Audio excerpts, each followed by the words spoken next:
We're watching car number there 54. behind Barry Seaton. Yes, it's car 54. It's one of the 1600cc entries. It's the one leading, in Gemini. fact. That's right. Terry Finnegan, who'll be driving with Peter Dane.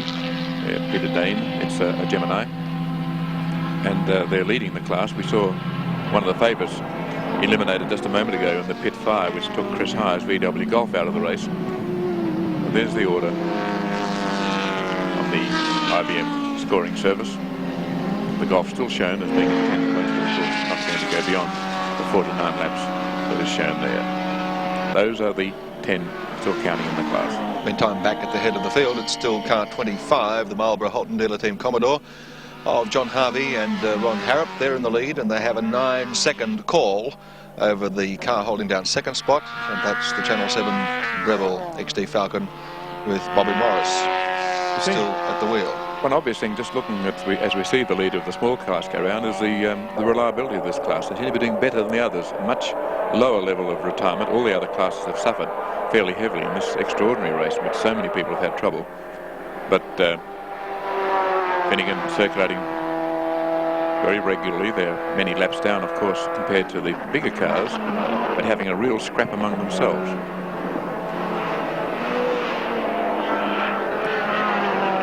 We were expecting to see Bobby Morris come in to hand over to Alan Moffat. In fact, I think Chris Economaki has Alan Moffat with him down in the pits right now. Okay, Alan, you're going to get back in the race. What about stepping into a car you've never driven before from a standpoint of seat positioning, seat belt adjustment, all that stuff? We're about the same, Chris, and the cars are prepared good. Malloy and I have been working together. We're all mates in this business, and we got parts, and some of my parts are in this car anyway. Well, here, it's time to go to work, Alan. Good luck. Good on you, Edsel. That's a great get. Okay. And now here's the car in the pits. Bob Morris will be getting out. And, we've got some damage here in the front corner. Damage in the front corner of the car here. So, it's been a tough day for equipment here at Bathurst with the rubbish, as it's called here, inflicting a lot of damage, sheet metal damage on the cars. And the drivers now are getting in. Morris is adjusting Moffat's seat harness to help him get in, filling up the fluid container so that Alan will have something to drink. Unfortunately, we forgot to start our stopwatch when all this began, so we'd have a clocking on this, but it seems to be going quite well. And for the second time today, the car is getting new tires. Now, this is rather a surprise.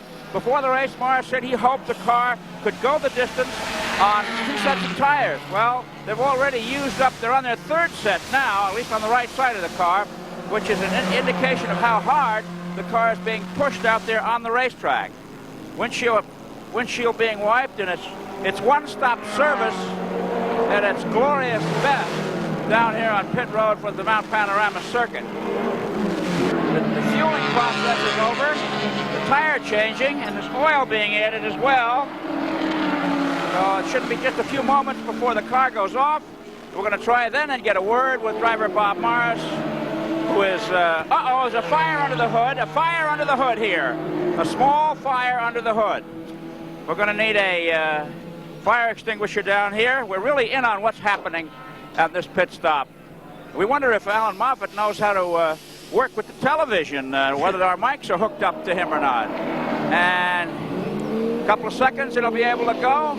And he's off and running, rejoining the fray. And let's now try and get a word with Bob Morris over here, driving the Channel 7 Breville entry. While you're searching for him, Chris, his stop was 1 minute 43.8 seconds. A minute. Can we have a look at you here, Bob? 1 minute 46 seconds.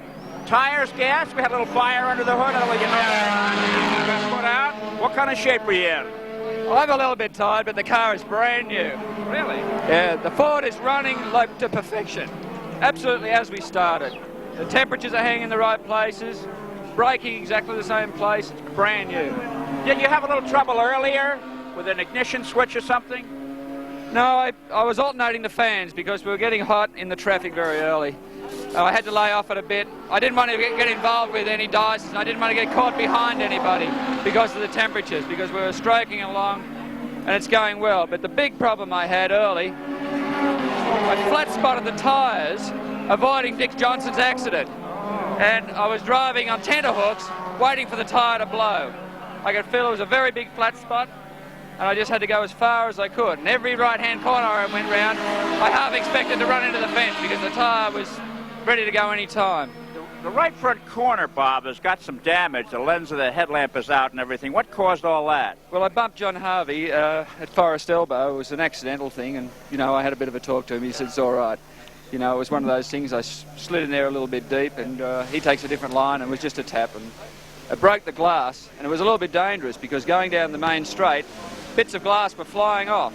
I could see them shooting past the window like bullets. And I didn't want any to come inside. What about the decision to replace your regular co-driver with Moffat? Were you consulted on that? I was at the first pit stop. We'll see. I think, you know, we've got 3 good drivers, we've got 4 good drivers to get the car home, so we're good. How tough will it be for Moffat in the first few laps, getting into a strange automobile? He's a professional driver. He's driven his own Falcon round here. It'll be no trouble. 2 or 3 laps, he'll be down to the right times. And, you know, I just hope we can keep it going. A lot of breath, though, Bob. Well, the big and the important question, Bob, will Alan be able to run our television camera properly? Well, we didn't have the sound hooked up, apparently, so the camera is going, and he just... Give us great pictures. Well, I'd like to have a look at some of them. Well, come on up and take a look now. But I must say that it's fantastic for Bill O'Brien to step aside and let Alan Moffat in the car. Well, okay, have your drink and take your rest, and thanks for being so cooperative. Bob Morris, a tired but a very happy man, and he says the Falcon's going to win. Back to the booth. Okay, thank you very much, Chris O'Connor. There's Big Al. Number 7 is the number, and we'll have more pictures from the car and plenty more action live from Mount Panorama at Bathurst as soon as we return.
We're back live at Mount Panorama in the cockpit with Alan Moffat. And I think it will give us an opportunity to make a comparison in the driving style of Bobby Morris that we've seen throughout the telecast today, and Alan Moffat.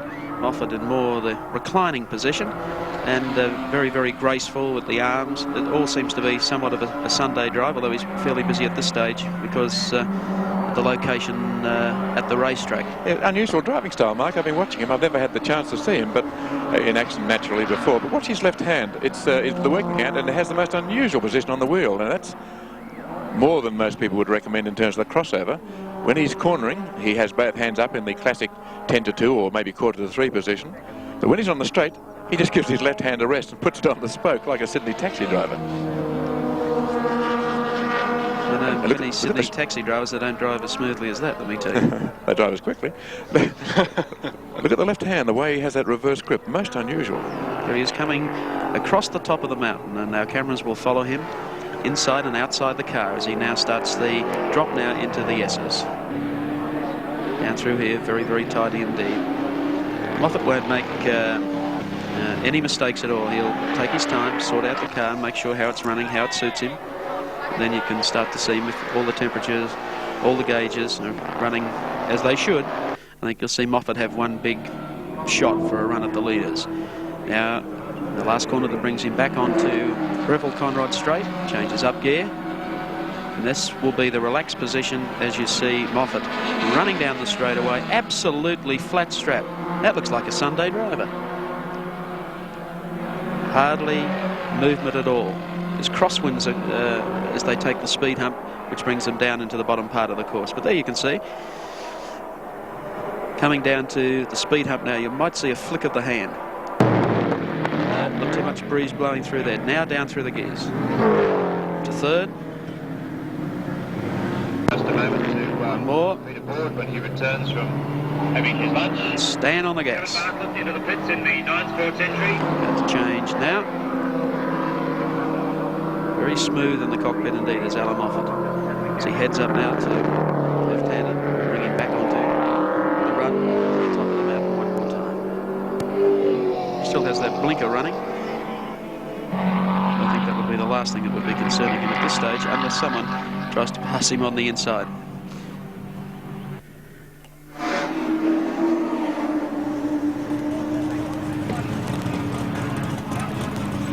Pit area activity as we see Kevin Bartlett, who was pole sitter for this race. No, not Kevin Bartlett, or is it? Bob Forbes, rather. And once again, they're changing rear brakes. This is unfortunately, the legacy that the Camaros have to carry in this race. They're already at a weight disadvantage. They have a 350 cube motor in comparison to the smaller block Holden, but the Ford is up to 351. And hopefully by next year's race, the Camaros will be able to run four-wheel disc brakes, because I think it will break the spirit of everyone running them, because they have to run against four-wheel disc brake cars, particularly in the open category. The three Camaros in the race. This one, car 9, the 9 network car with Bob Forbes and Kevin Bartlett, is in 15th position. Car 2, the Avco Pepsi Camaro with Ron Dixon, is in 20th position. And car 12, the second of the Avco Pepsi cars, is in 21st position outright. Wheel nuts going on. It seems to be quite a leisurely little pit stop, doesn't it? I think they'd rather have their homework properly for their pit stops. That they know they're going to be lengthy ones, so they may as well make sure that they're all correct, because I think they're now running just to finish the race, and I would think they'd be looking at finishing in the top 10, because the attrition rate in past Hardie Ferodo 1000s really gets high round about mid-afternoon. 1:03 Eastern Standard Time across Australia. So our race has been running for 3 hours and 3 minutes. Shot from Terry Lee in our Channel 7 chopper high above Mount Panorama. The pit straight that you can see. It takes them into the left-hander and then the climb up the mountain.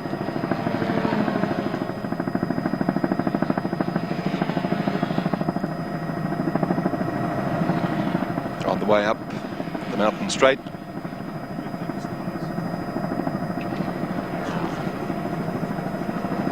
That's the view. Panorama at Mount Panorama. Just coming round that turn there is 25.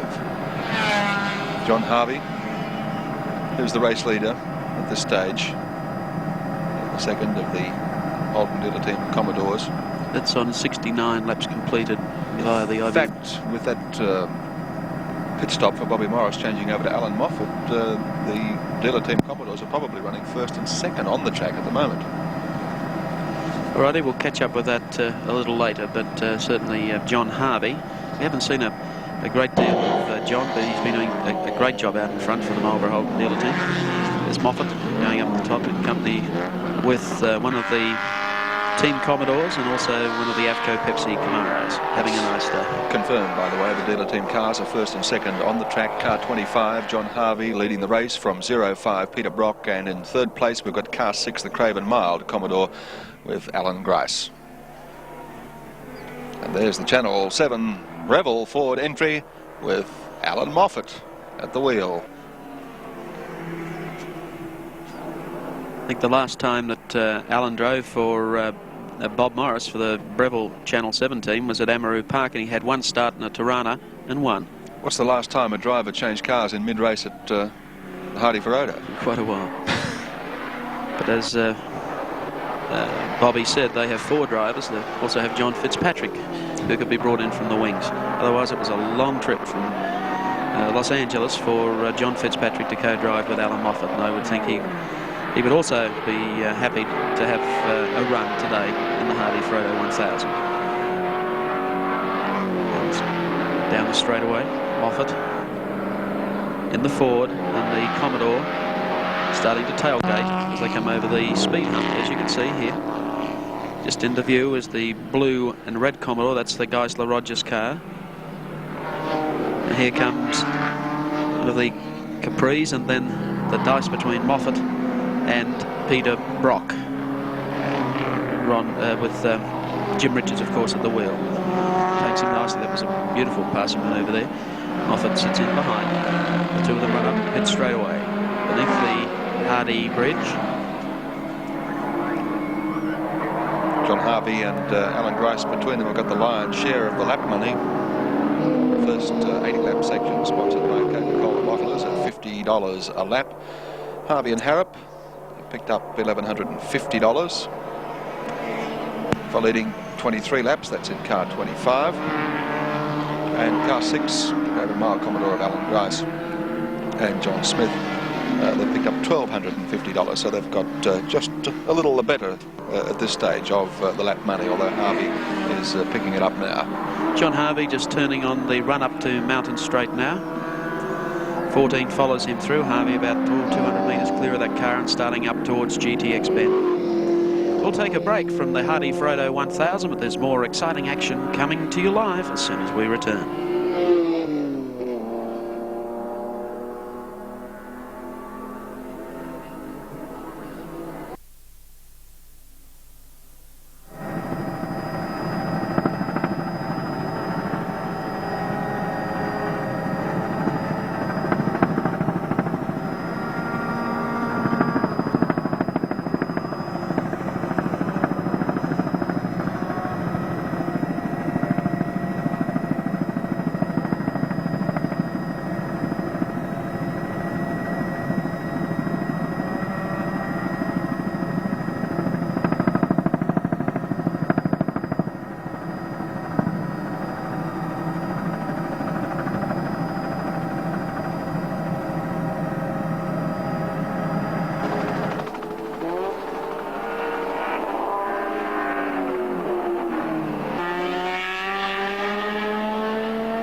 That's John Harvey on the screen at the present time, coming towards the end of pit straight, left-hander, on his way back to the top of the mountain once more on a long, hot day at Mount Panorama for the 1980 Hardie Ferodo 1000. The competition's been so hot, there's been an enormous dropout rate in this race today. But Harvey's still there, Brock is still there, Morris is still there, so is Alan Grice and Peter Jansen. Gary Rogers, Camaros are still there, but trailing the pace somewhat now, about 4 laps down on the outright leader, Peter Brock. Harvey in second place, Alan Grice third, Peter Jansen fourth, Bob Morris holding down 5th spot at the present time after a pit stop to change over to Alan Moffat. Well, at this stage of the race, I would think that would be Ron Harrop in the co-driver's seat in the Harvey car, the second of the dealer cars, and Jim Richards, of course, is the race leader according to our IBM computer board. Brock and Richards leading, Harvey and Harrop in second.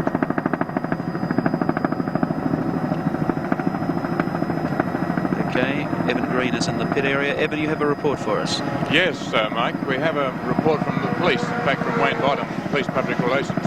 Police have been investigating the situation as far as the Dick Johnson incident was concerned on the rock. And their questions there have confirmed, as far as they're concerned, that the stone was dislodged accidentally, that someone either tripped on it or let it roll, but it wasn't a deliberate act. So what happened, as far as Dick Johnson, regrettable as it was caused accidentally. And I'm a little pleased about that, despite the terrible implications as far as Dick was concerned, because it does shine a little more creditable light upon Australian spectators. Again, repeating, as far as the official police investigation is concerned, they are satisfied that the rock that was dislodged was done so accidentally. Back to you, Mike. Thank you very much, Evan. Well, it would still appear that if rocks are around on the top of the mountain up there, it might be an idea to have a chain mesh fence anyway. That way it'd stop them falling in the path of the drivers accidentally. Okay, the race continues. There's the 25 car coming up along the pit straight. And we spotted Johnny Harvey in the pits a while ago with Peter Brock, so we assume, and our checkers have told us, that Ron Harrop is in fact behind the wheel of that car, and they are currently placed second in the field. 30 seconds behind teammate Peter Brock or Jim Richards at the wheel of 05 at the moment. In third place, Alan Grice and Johnny Smith. John, of course, one of the top Formula drivers. Peter Jansen, Larry Perkins in fourth place in another Commodore. Bobby Morris in fifth in the Falcon, with co-driving it with Alan Moffat. Sixth place is the Gary Rogers Geisler Commodore.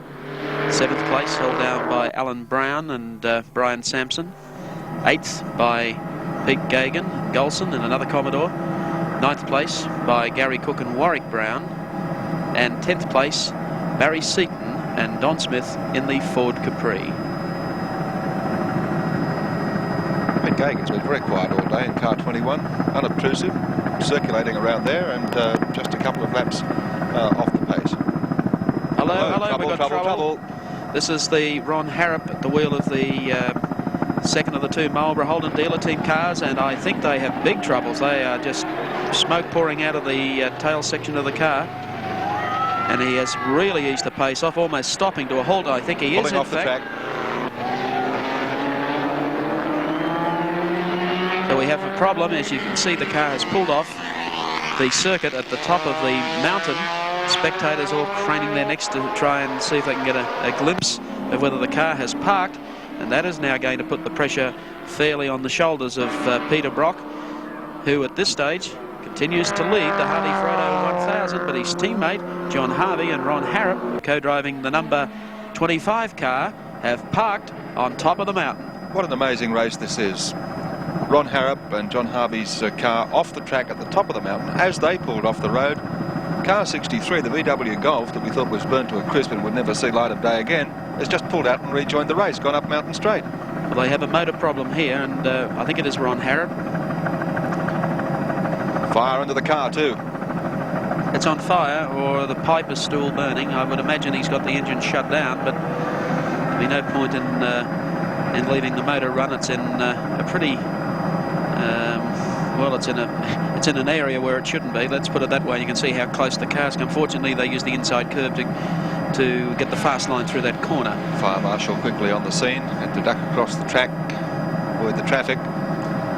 Yes, I'd say well, the indications are maybe that they have blown an engine. I don't want to be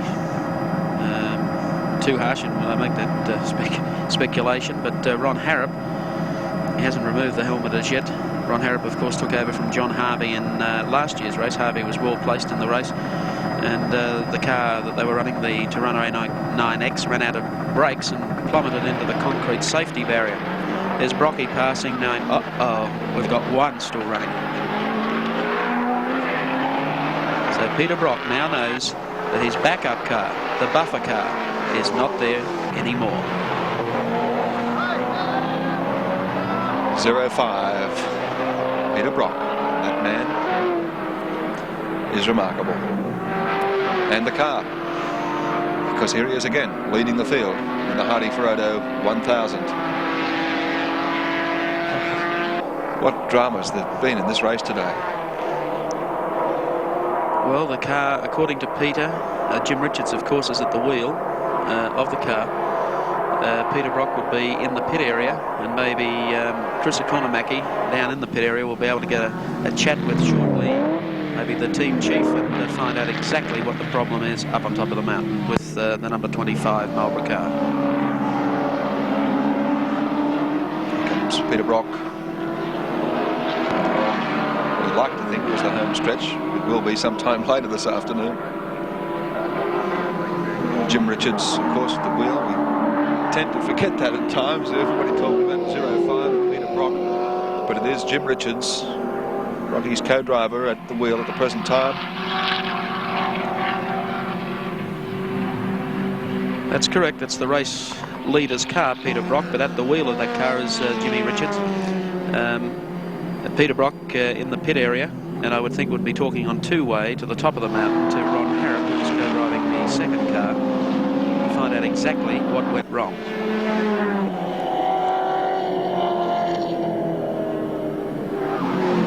Up to the cutting. Through here. Now the steep climb up to the top of the mountain. And Jimmy Richards is a driver who has co-driven to victory here with Peter Brock twice previously. A great driver, one of the most underrated drivers in Australian motorsport. A very quiet man. He's certainly not outgoing, keeps to himself a lot, but they call upon him to do a job once a year for the Marlboro Holden dealer team, and that's be the winning co-driver. And he's pulled that trick 2 out of 3 so far, and shooting for the hat trick this afternoon. It's the 7th time that Jim Richards has raced here. He's raced everything too, not on this track specifically, but he's driven rally cars, he's driven speedway. There's Peter Brock. Where's that car gone? Yes, I wouldn't think Peter would be too happy, but I would think would be aware of it at this stage. Perhaps we can get our hit people. Yes, I see Evan Green rushing down to get the latest on the Commodores. We'll take a break and then come back live with more action of the great race, the Hardie Ferodo 1000.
As we told you a little while ago, Chris Hire, that amazing little VW Golf, after that fire that looked to have put it out of the race for the day, is back on the track and circulating. Great effort. Meantime, Evan Green's got some further news for us in the pits. Thank you very much. I've got Peter Brock here. Another word on the VW. It's running well. Peter Lando is at the wheel. And Chris Hire said he's amazed it's running, but while it's running, they're going to keep it going. But one car that isn't running, Peter Brock, is that of your teammate with Ron Harrop driving. Do you know what the trouble is? John Harvey was driving, actually. He just changed over. No idea what the trouble is. I believe it was the engine, and I think the only bit of information I've heard is that John gave the thumbs down on the Channel 7 screen, and we picked that up. So I'd like to know myself just what it was, but... Was it giving any problems before? Not that I know of, no. I've been having a driver change, a shower, and having a bit of a rest, and they just walked up and said, John's out. I was a bit of a surprise, really. And how's your own car running? What's the message you get from Jim Richards? Very well. I just walked over to the bench there to see how it was going along, and just gave him a little bit of a wave to keep things rolling along nicely, because we're the way we're sort of organising our pit stops and the fuel economy, the way it's working out today, we're going to have to stop for a major, a long pit stop and then one short one again. So we want to have a little bit of time up our sleeve. Yeah, now that bump you had early on where you hit a slower car that got in your way, that could be a very critical factor in bringing you into the pits earlier, the way the race is turning out. Well, it was such a pathetically slow pit stop. There was nothing, all I wanted to come in was to check see if the fender was rubbing. I told them nothing was damaged.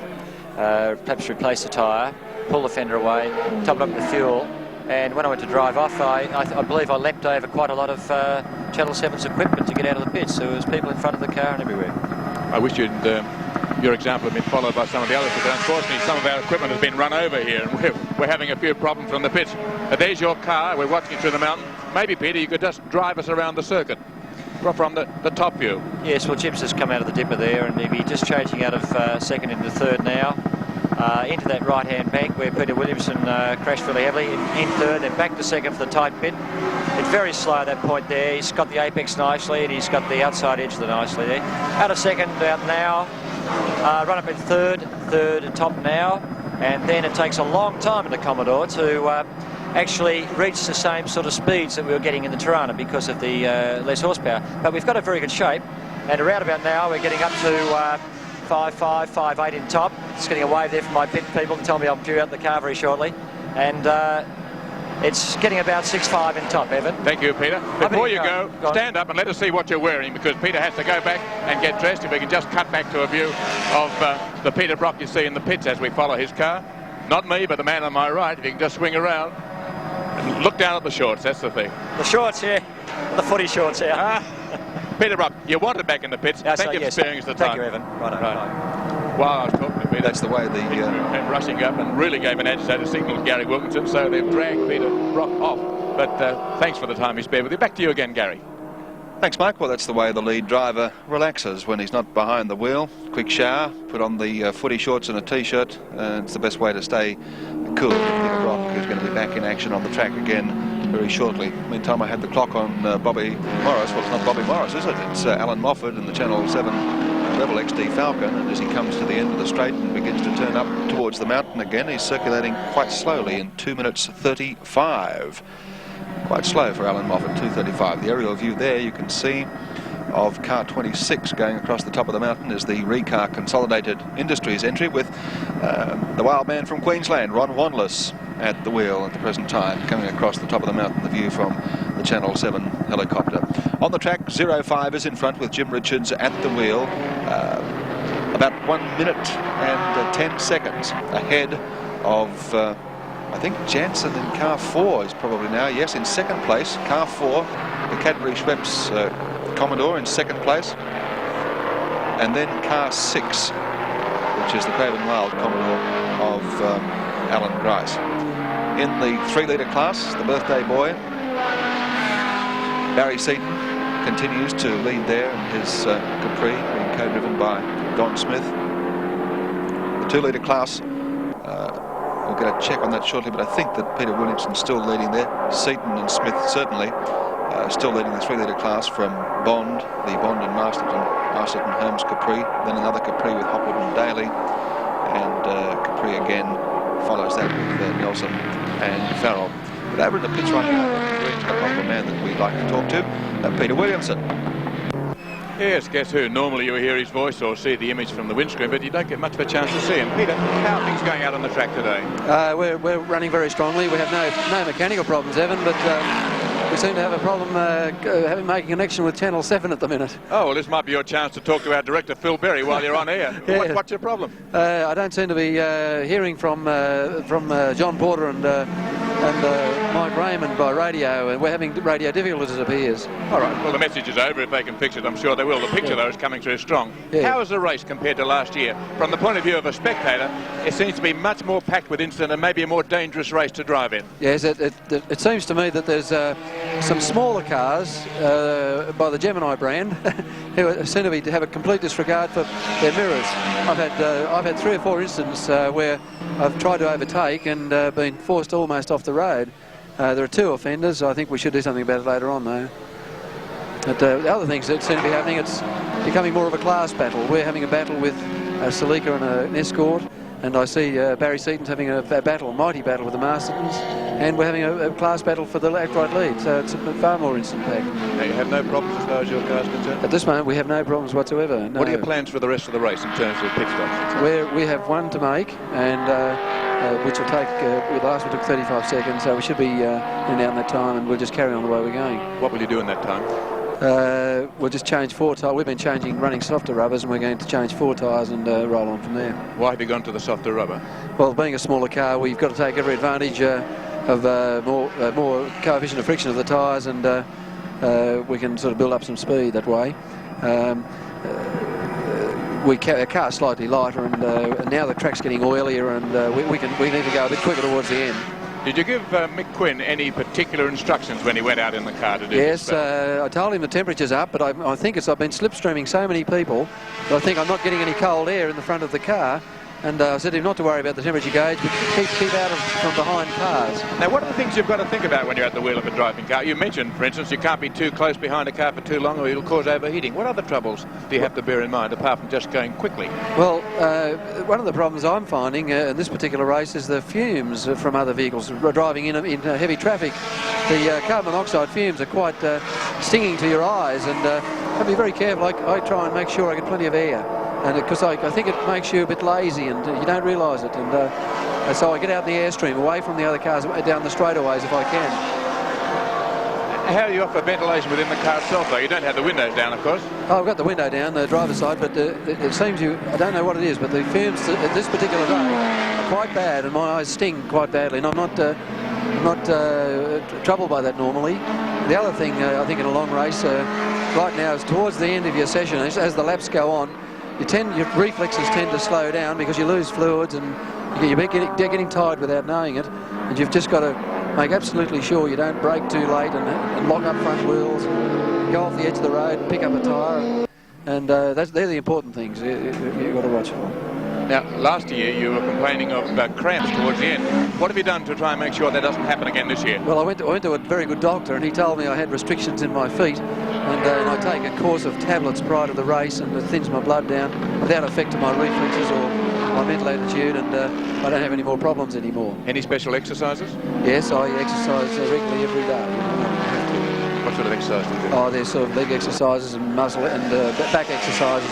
It appears that one of my problems being so heavy and being in a car that corners so rapidly, and of course I develop so much centrifugal force that my muscles tend to clamp my blood vessels and make it even hard for blood to reach my muscles, and I have that problem because of my size. Now, this must be a real problem. The sheer sideways force is quite unbelievable as far as an ordinary person is concerned. Oh, we've got a problem there. Back to you, Gary Wilkinson. Well, Evan, let's get a look at this car. What is it? Lost the wheel completely. The whole lot's gone. Fortunately, he was in a fairly straight line when it happened, and not in too much heavy traffic. The car's disappeared around the corner at the moment. Its wheel plus axle is parted from the car altogether. Just at the top of Conrod Straight, coming out of Forest Elbow. Whoops, it is. He wants to get off the edge as fast as he can. Looks like he's intent on trying to make it down as far as the pits, maybe get a new... He'll get to the pits, that's the intention. And he wants to stay in the race. From this view, we still can't tell which car it is precisely. Well, he's got one of the smaller capacity cars, obviously. got a great dice going on here right behind him, and trying to struggle to make it back to the pit area. If he's on two-way communication, his crew will be now expecting him, but they'd better be expecting him. We'll take a look at how that wheel came adrift from the car. Pow, axle and all. Well, if he's on two-way, oops, a days. Well, if he's on two-way communication, they'd better be ready with a wheel and an axle.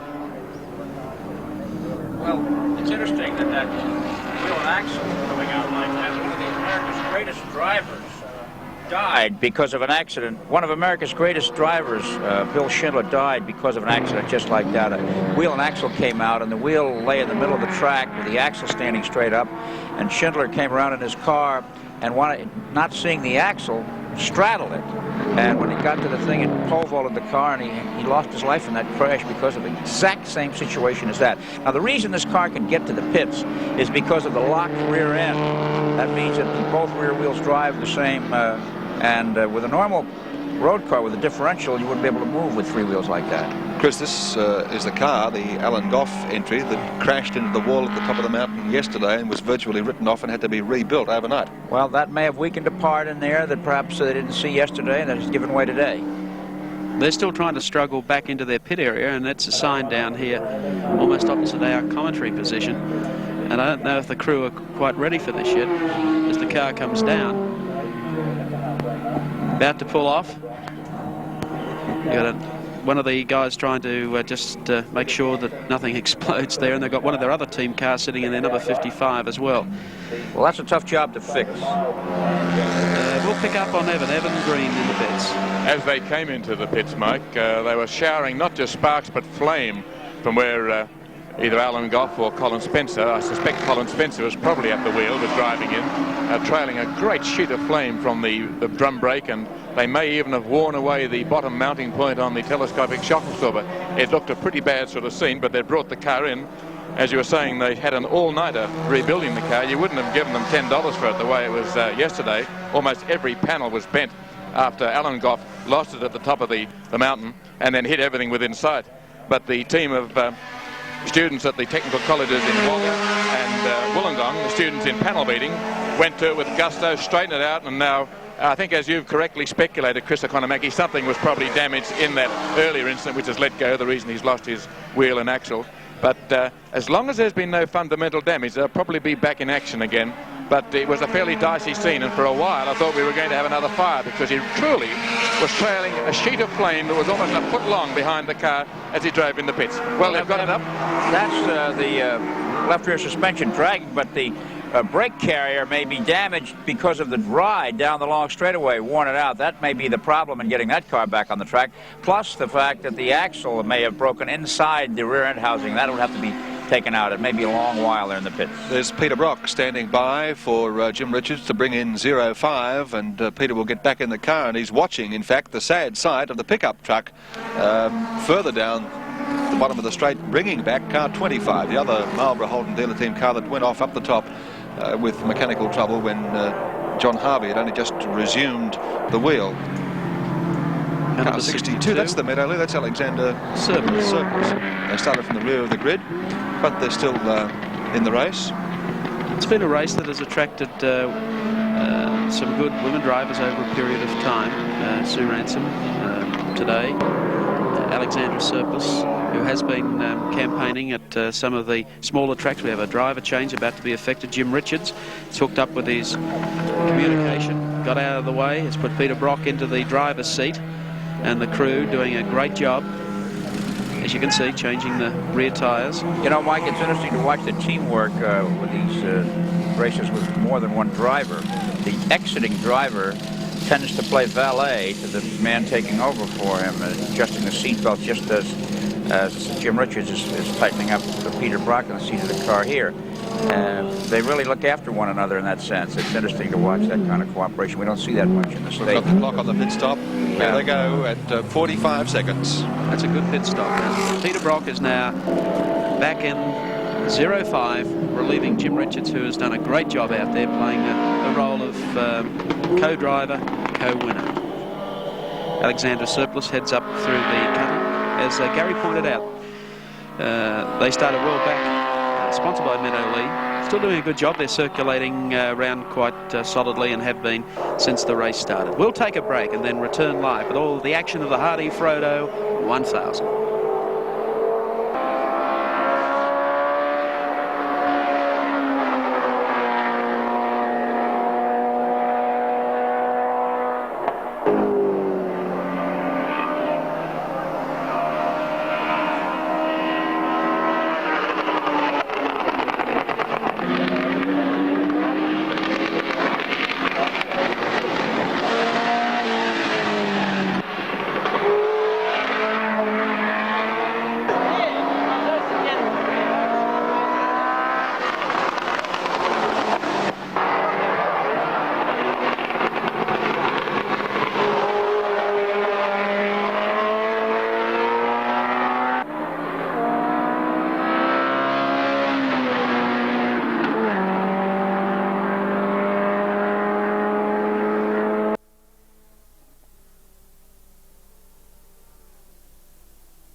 Alan Moffat is back in the pits, has turned the car over to Bill O'Brien, co-driver with Bobby Morris for this race, and talking with Alan Moffat is Peter Malloy, the team manager for the Breville 7 team. Moffat was called in, we believe, 1 or 2 laps earlier, stayed out on the track another lap. He's having discussions and telling Peter Malloy exactly how he found the car and any problems that he may have detected while driving it. Bill O'Brien, who was to do the stint with Bob Morris, has now taken over, so we have at least 3 drivers have had a run in the 7 Breville car today. The race continues out there on the racetrack. There's number 7, Bill O'Brien, and the Breville Everlast car coming down in between a couple of these slower cars through the S's. Dips down now. Our static camera position where you can see the cars really working, bottoming on the pavement through that section of the track. Well past the halfway point in the race now. We've got about 88 laps up, which leaves us with 73, 74, about 75 laps to go.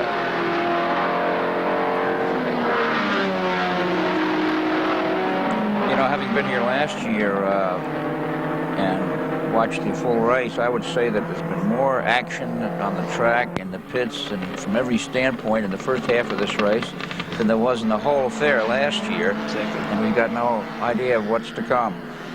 That's the strange thing, because these little things that do go wrong, the dealer team running 1-2 very, very strongly, then all of a sudden, for some strange reason, one of the cars goes out. One car that's been running remarkably well is this one, the Channel 7 Breville entry, and it's right in the thick of things at the moment. Bill O'Brien is at the wheel. Alan Moffat has driven it. Bobby Morris has and will again drive it, we naturally expect. We might take a look at the top 10 readout from our IBM computer very shortly to keep you up to date with what has been happening on the track during the past commercial break. As Bill O'Brien disappears over the top. Okay, 85 laps completed. Saw the Commodore of Peter Brock and Jim Richards, race leaders. In second place, the Peter Jansen, Larry Perkins and the Cadbury Schweppes Commodore. In third place, the Alan Grice, John Smith, Craven Mile Commodore. In fourth place, the Channel 7 Breville Falcon with Bob Morris, Charlie O'Brien, Bill O'Brien and Alan Moffat. Then back in sixth place, the Gagan Golson Commodore. In seventh place, the Cook Brown Citizen Watches entry. In eighth place is the Alan Brown, Brian Sampson Recar entry. In ninth, the Commodore of Big Charlie O'Brien and Garth Wigston from Tasmania. And in 10th place, that Ford Capri of Barry Seaton and Don Smith for Alpha Couriers. See the positions we're still putting through for you so you can keep an update on the races. Number 32, the Masterton Holmes Capri comes up the top part of the mountain. Let's follow through in 18th place there, the Barber Posey Avco Pepsi Camaro.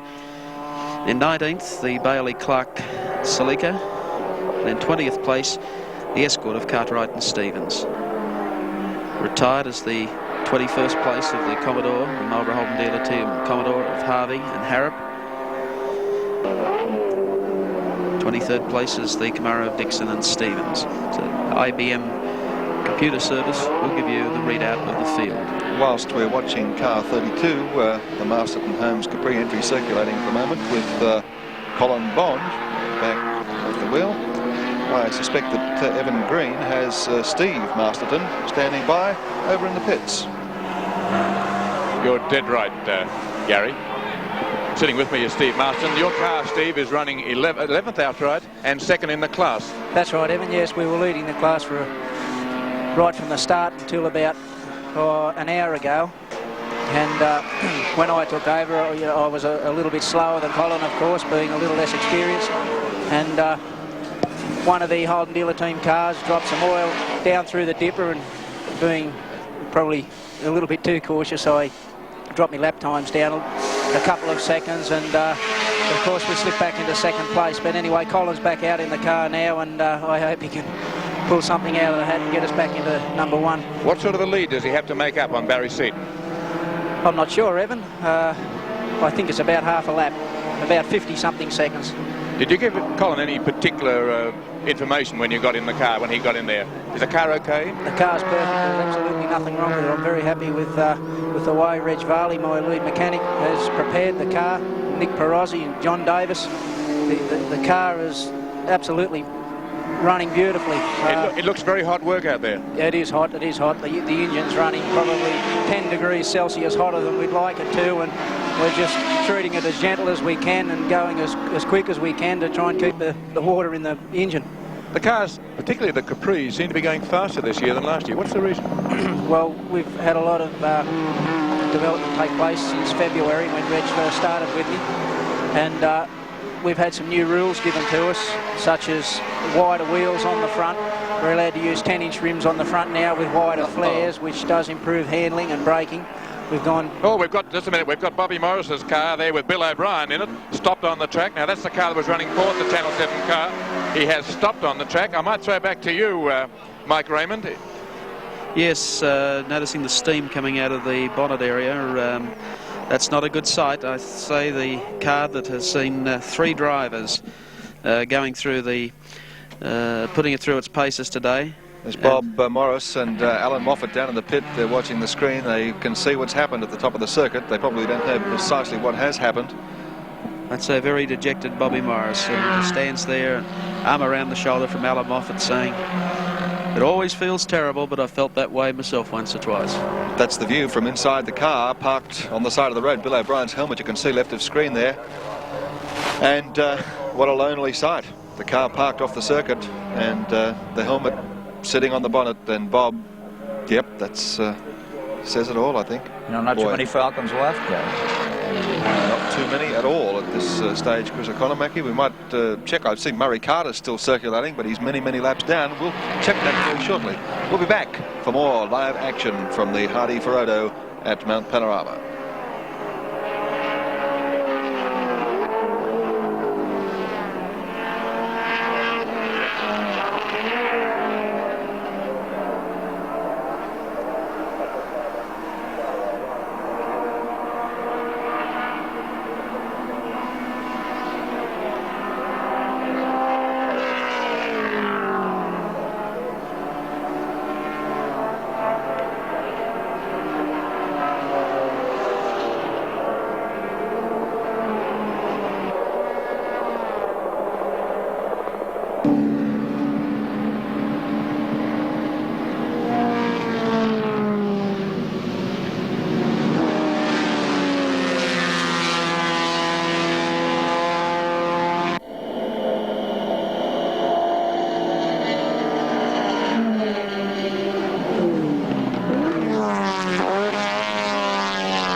In the pits at Mount Panorama, I'm talking with Alan Moffat, and I don't think in all the years I've been coming to Bathurst, Alan, I have ever spoken to a driver who's retired twice in the one race.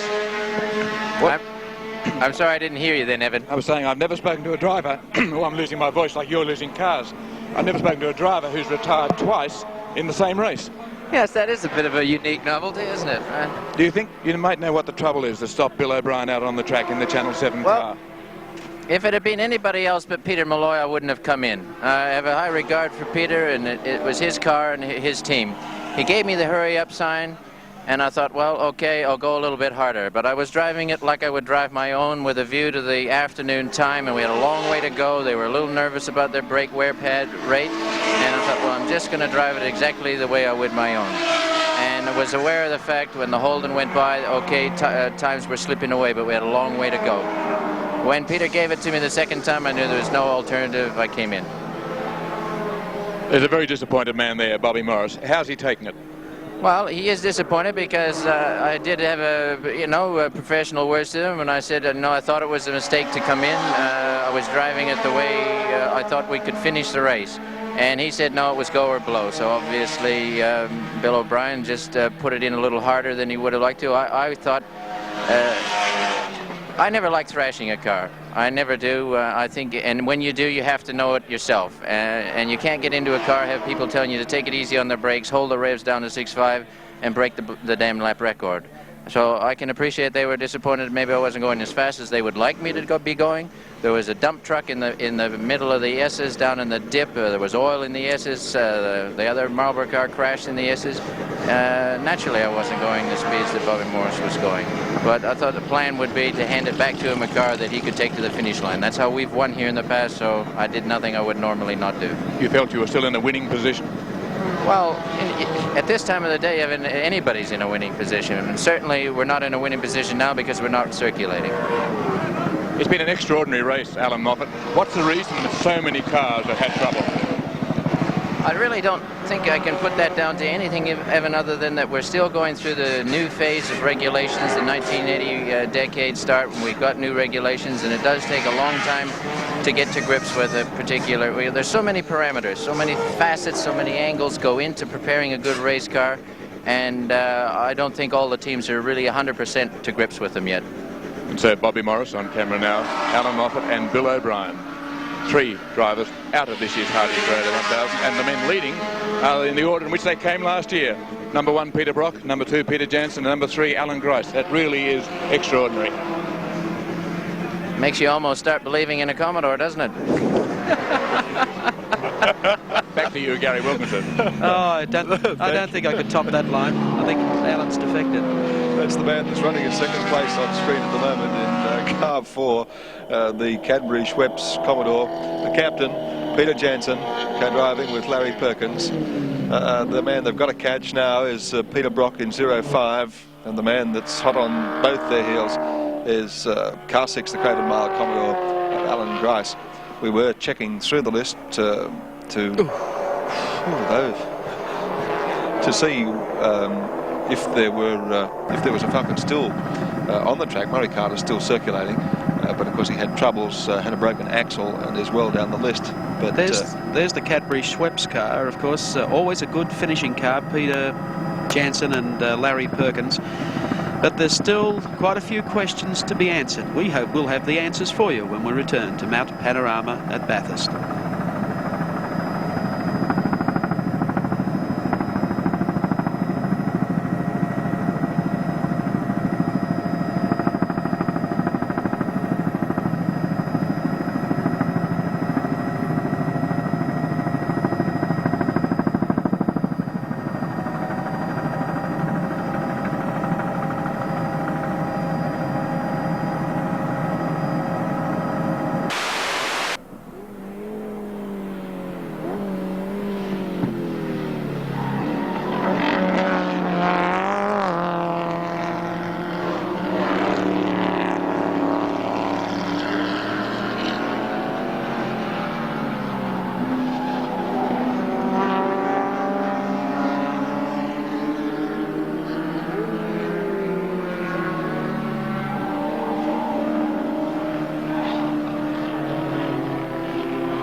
The Peter Williamson Toyota with Mike Quinn at the wheel continues along, still leading class, doing very, very strongly as the car always does at most race meetings.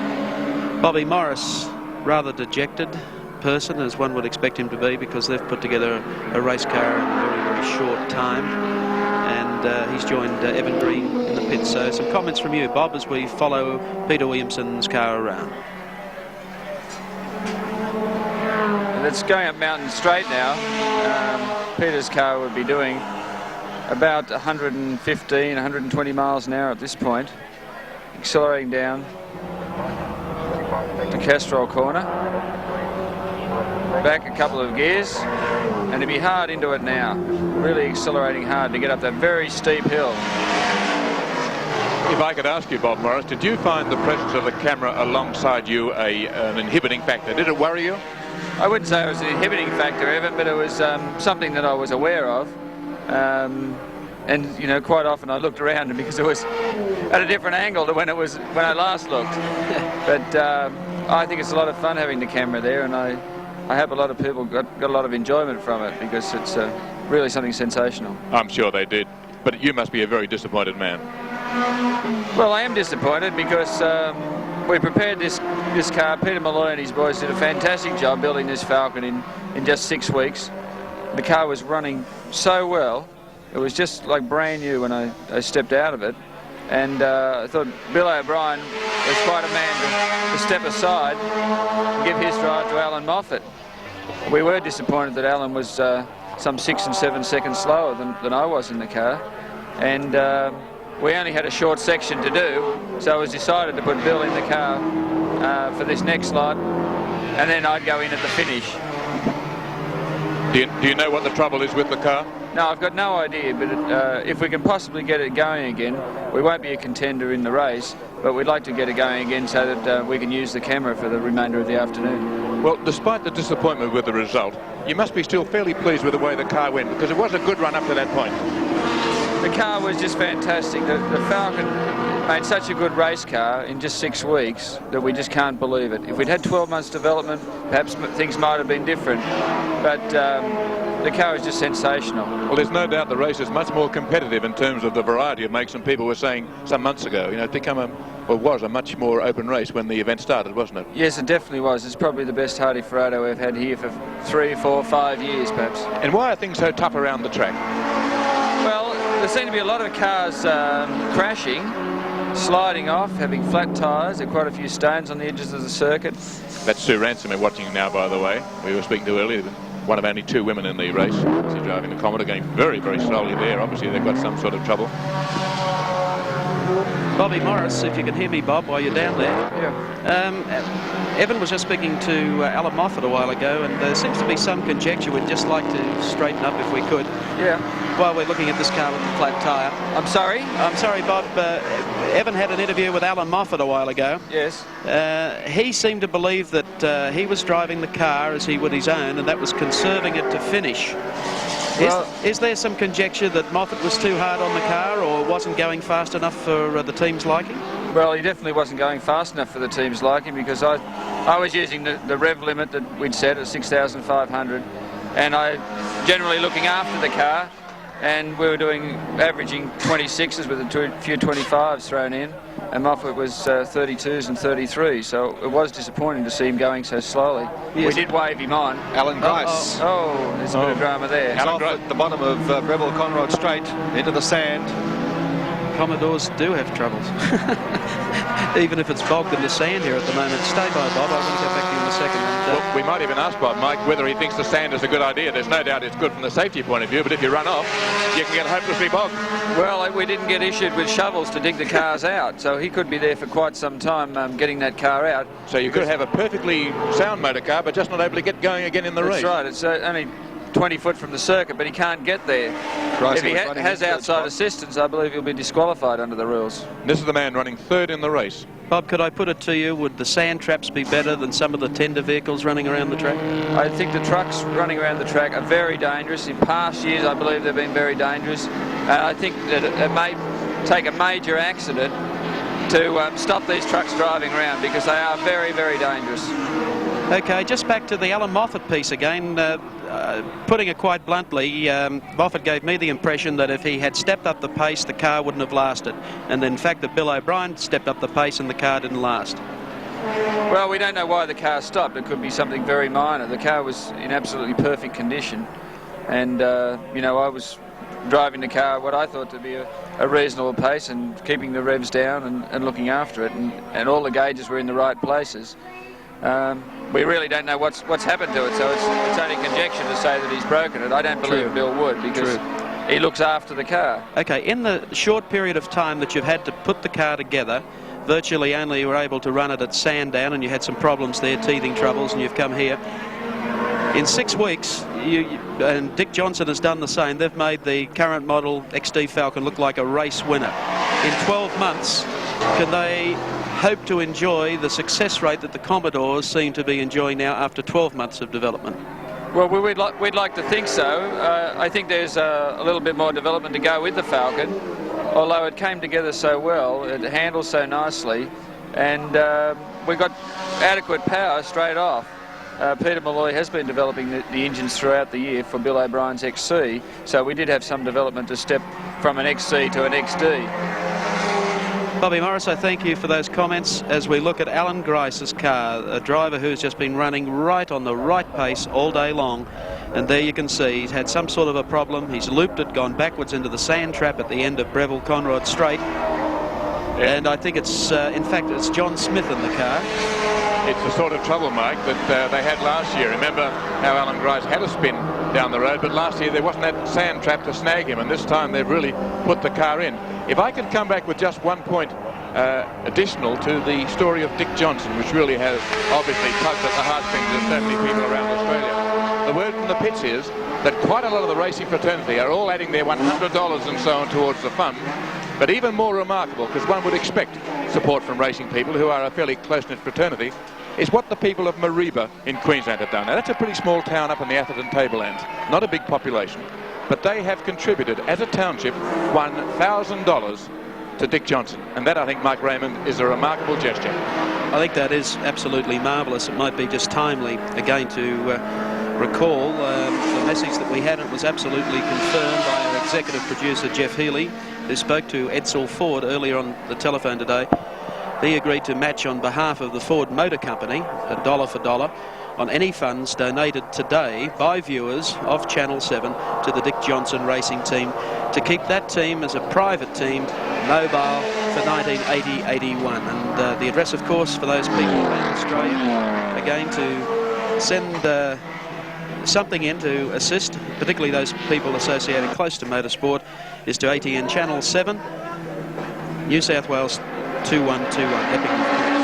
Let's have a look at the pit area activity as we have one of the Masterton Homes Capris in for a pit stop at the moment. Things looking a bit warm there too. Yes, it's an extremely hot situation here. The car's got quite a ding on the inside door. Colin Bond has come in. This is not a scheduled stop. The door on the other side, you can't see it beyond Colin, has a large ding. It was there before, so the car has suffered in a brush with a few vehicles, but they're adding water. It's overheating, and they're giving it the works under the bonnet. He's got a heating problem, has Colin. We can't get out in the way we could before because, as I mentioned earlier, some of our gear has been run over by the car, so not only the drivers are the ones who are suffering, but you can see there just how hot that V6 Capri is. Colin Bond staying in the car, keeping the engine running, but this looks fairly worrying for the car that was running second in this class and 11th outright. Well, while that Capri's getting hot under the bonnet, Alan Grice is hot under the collar, and I see that he's jumped the pit wall and sprinted across the track and has gone down to the sand pit where the Craven Mild Commodore is still stuck. I think he's probably going to try and heave it. He's going to dig it out by hand if necessary. Well, there you can see the Craven Mild Commodore still down there. Meanwhile, back in the pits, Colin Bond just sits waiting. That is valuable time, and they have a problem. They're presently positioned second in class behind Barry Seaton and Don Smith and the Alpha Couriers Capri. They were fastest in practice yesterday for their class and expected to take the battle right up to Barry Seaton today. What happened to him, Bob? But there you can see they're trying to pour water in, try and cool the top catch tank down. Meanwhile, back in the Peter Williamson Toyota Celica with Mike Quinn at the wheel, which will be coming in for a pit stop a little later, and hopefully at that stage they might even clean the windscreen for all you viewers across Australia. But the car has been running beautifully. Another of the cars that really has run trouble-free today. Car 6 is out of the sand trap and into the pits. He's onto the fairway.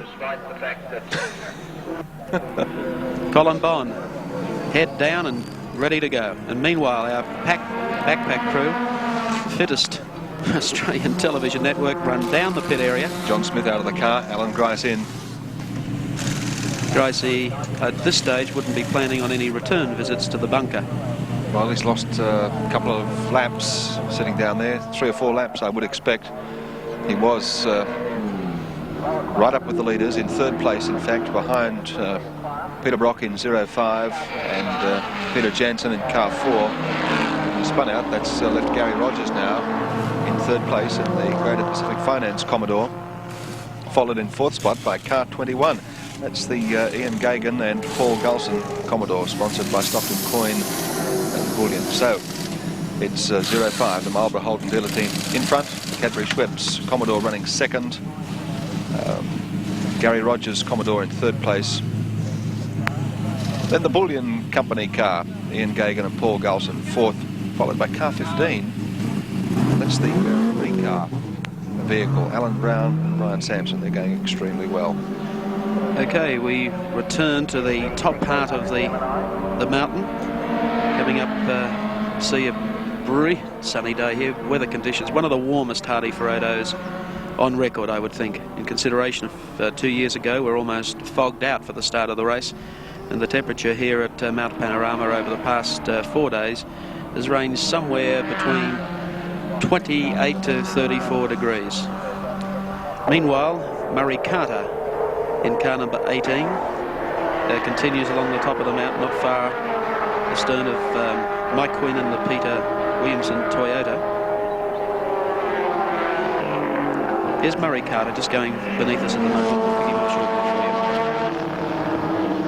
One of the real lone privateers. They came to Bathurst this time without a sponsor. Brian Wood has always been one of their top sponsors. And Brian came in and they've got problems already. Brian came along and has offered assistance to them to get them through the weekend. But it's a good team. Veteran Murray Carter and New Zealander Graham Lawrence. Pit area seems to be fairly busy. If you can hear us, Evan Green, would you like to comment? Running 3rd until a few minutes ago was the Craven Mile car, number 6, with John Smith at the wheel. And he got stuck in the sand. John, what happened? Basically, Evan, I braked too late. The car was going quite well. The brakes were getting down a bit, but I was just trying a little bit extra hard down there. And once you get it sideways on the brakes, there's not much you can do about it. The car itself, the Craven Mile car, is going very well. And I just let the team down, I think. I'm not too sure, but pretty disappointed about it anyway. So it was just purely and simply bogged in sand? Yeah, bogged in the sand. Didn't hit anything. How much time did you lose? About 7 minutes, I think, which is 7 minutes too many, isn't it? Where does that place you in the field? Do you know yet? I know you haven't had much time to recover your thoughts. Yeah, that's right. I don't know. But I still think we're 2nd. I'm not too sure. I might be wrong, but I don't know. And Alan's going out there to drive normally, or is he trying to go a little quicker this now? What do you think? Well, I think he'll go out there and go as fast as the car can possibly go. Grice is alive. Get up fire. Alan Grice on fire, according to the message we've just got. The message from Frank Gardner is that there's a fire within the Alan Grice car.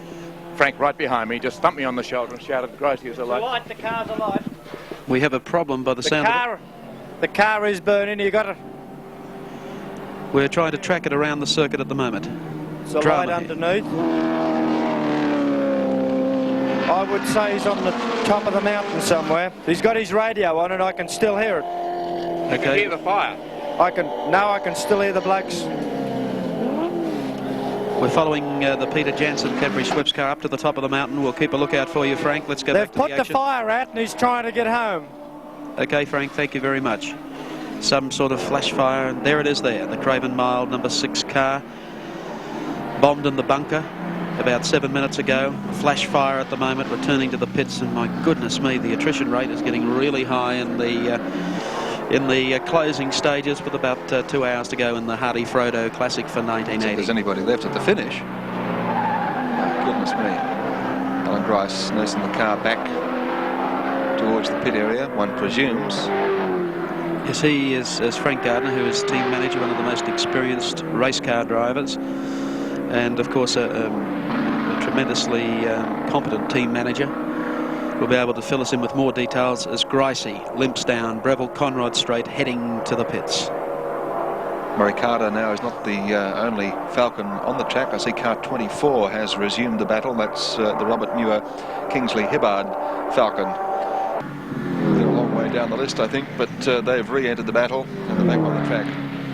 Okay, pit area activity coming up very shortly as Alan Grice heads in the direction of the pits. Is he? No, he's not.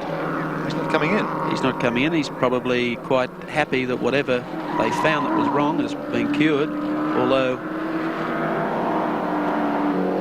we'll take you back trackside now to Evan Green, still in the pits as Gricey drops the at upper gear and heads off back up Mountain Straight. Back to you, Evan.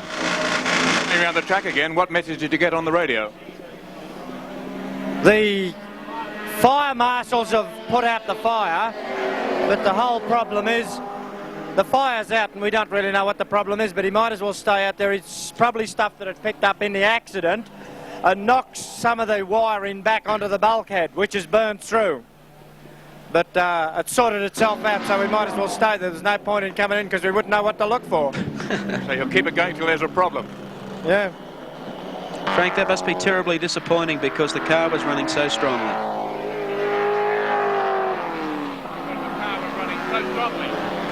Cars ran well all day. It's run between first and third most of the day. It dropped back to fourth at one stage, but it's been up there. It's been a strong motor car. It's the best one we've ever put together. And both the boys drove. John probably got a bit tired. He hasn't done that many long distance races, just miscued under his braking area. With the result of something's obviously fouled up and caught a light. It could have been on the exhaust pipe or anything, but Gricey had enough sense to drive to a marshal's post. They put the fire out immediately under his direction, which I could hear on the radio, amidst some language which I was pleased wasn't coming over television. So were we. And there's no point in coming on because you don't really know what caught a light, but he's got all the systems working. Is there another scheduled stop? Well, we are in a bit of problem because it's only picking up an hour's petrol where it should be picking up about an hour and 3/4. So our major problem is we're stopping for petrol every hour, which is why we drop off the pace with Brock. We've been back on the pace with him and off the pace and back on. But it just surges after an hour and we lose petrol pressure, and it is getting worse. He's just on the air at the moment, getting a message from Alan Grice. You can see Frank Gardner, one of the most experienced people in motor racing, running the pit here in the Cravenmouth team area. I think we might leave Frank Gardner field. He's a pretty busy man. Thanks. We'll come back there. One of the teams who've struck really terrible luck this year in a race that has been characterised by ill fortune. Back to you, Gary Wilkinson. Thank you very much, Evan Green. And as we speak, Alan Grice is coming past the bottom of our commentary position, so we'll put the stopwatch on him for a lap and we'll be back shortly to tell you just how he's running.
The Hardie Ferodo 1000 continues. I stopped the clock, Mark Raymond, on Alan Grice. There wasn't much point in timing him on that lap because he hasn't completed it yet. The car just died on him halfway up Mountain Straight.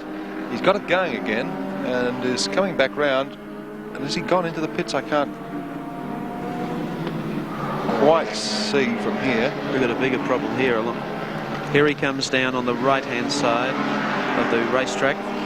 Let's just get at Alan Grice coming in, running very slowly. We'll wait and see if he goes back to the pit area. He'll take the left-hander. It'll bring him back onto pit straight. Now, whether he will go in or not, I think he will. Yep. Yes, he does. He's getting ready to go into the pits where they perhaps can trace that electrical problem that seems to have now confronted the Craven Mile team and manager Frank Gardner. Grice was running strongly when you left us during the last commercial break. He stopped momentarily going up the mountain, has just completed that lap now. Okay, let's have a look at the Philips natural colour television scoreboard that we take down in the bottom part of the pit area. Philips, of course, have played a big role also in the backup of our scoring service along with IBM.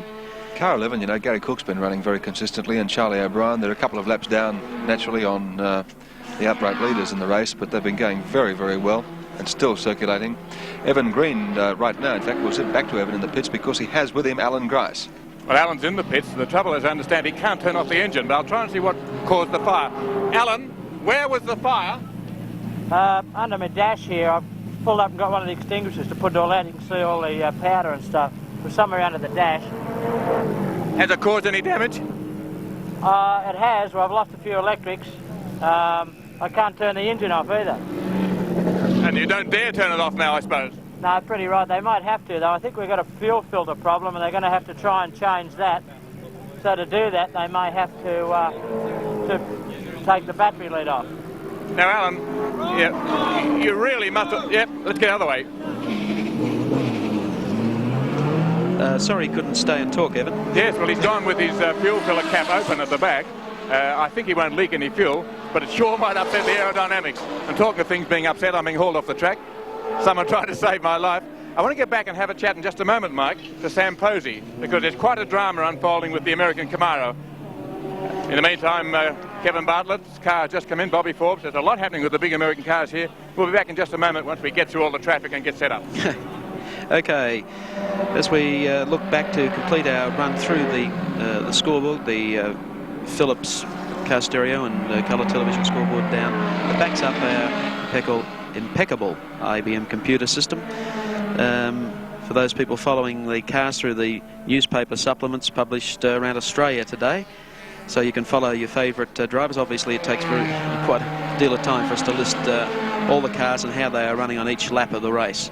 05, the race leader, Peter Brock, and Jim Richards, the Marlborough Holden dealer team lead Commodore. They've completed 102 laps, and the only other car on the same lap with them is the Cadbury Schweppes Commodore of Peter Jansen and Larry Perkins. Well, they've done a great job. Tremendous job. Number 55 stopped in the middle of the which is one of the little Geminis. There's the Citizen Watches entry. Two good citizens at the wheel today, too, and Gary Cook and Warwick Brown. Warwick, a top Australian open wheel driver who competed internationally for just on 8 years. We have this car, that's number 55, which is one of the Gemini team. Yep, Ken Price and Steve Jonas in the Cars racing team. Okay, well, the Cars racing team is parked on the wrong side of the concrete wall. It's out on the racetrack and should be the other side of that wall in the pits, but it's come to a stop. And I don't know whether or not they're going to leave it there. We'll go trackside to Evan Green, who I believe has Sam Posey with him. Indeed I have, who's another member of the American team with Dick Barber. Dick's sitting in the sun there, and the car's in the pits, and you've got a lot of troubles apparently, Sam. Yeah, it was our idea to see if we could run a relatively calm pace and try to finish the race, but the first thing to go away, which is something we had feared all along, were the rear brakes. About halfway through the race, they just went completely away. I had to go very slowly for a few laps until we could set the pits up to change those. At that point, we replaced drivers. Dick Barber got in, he went out, he made just a few laps, and we have a broken hub at the back. We wouldn't be going on at all if it wasn't for Kevin Bartlett and his crew. They lent us the pieces. It's being bolted on, and as we're doing that, we seem to have another drama. We've got some oil leaking out of the front. So we we're very busy over there trying to keep it running. Our other car, the other Avco Pepsi Camaro, is running very well with Ron Dixon. He's doing a beautiful job. You must be disappointed to have come so far and had these sort of troubles. Well, yes and no. Really, the thrill has been to participate in this one and try to get some experience. We didn't honestly think we could win it, but we've learned an awful lot. And as they say, maybe next time. On the other hand, we're not out of the race. Your first time to the mountain, how do you find the circuit and the event itself? Well, the circuit is pretty intimidating, but once the race got going and I got to know it a little bit better, I felt pretty comfortable. And the Camaro has been very steady. It's got the power, passing a lot of guys. I probably held a lot of guys up, down through the twisty bits, but that just can't be helped. It's the nature of the car, and I don't feel too embarrassed about it. One of the great international stars in this year's race, Sam Posey. Yes, and a great talker too. Sam is, of course, apart from being race driver, is a commentator with the ABC network in the United States. Calls the action along with Chris Economaki at the Indianapolis 500. Top three cars at this stage in the 1980 Hardie Ferodo 1000-05. The Marlborough Holden dealer team Commodore, Peter Brock and Jimmy Richards, 103 laps down, and they're in the lead ahead of car 4, the Cadbury Schweppes Commodore, Peter Jansen and Larry Perkins. Car 16 holding down third place is the Greater Pacific Finance car of Gary Rogers, going extremely well. Oh, gee, you know, they've done a remarkable job.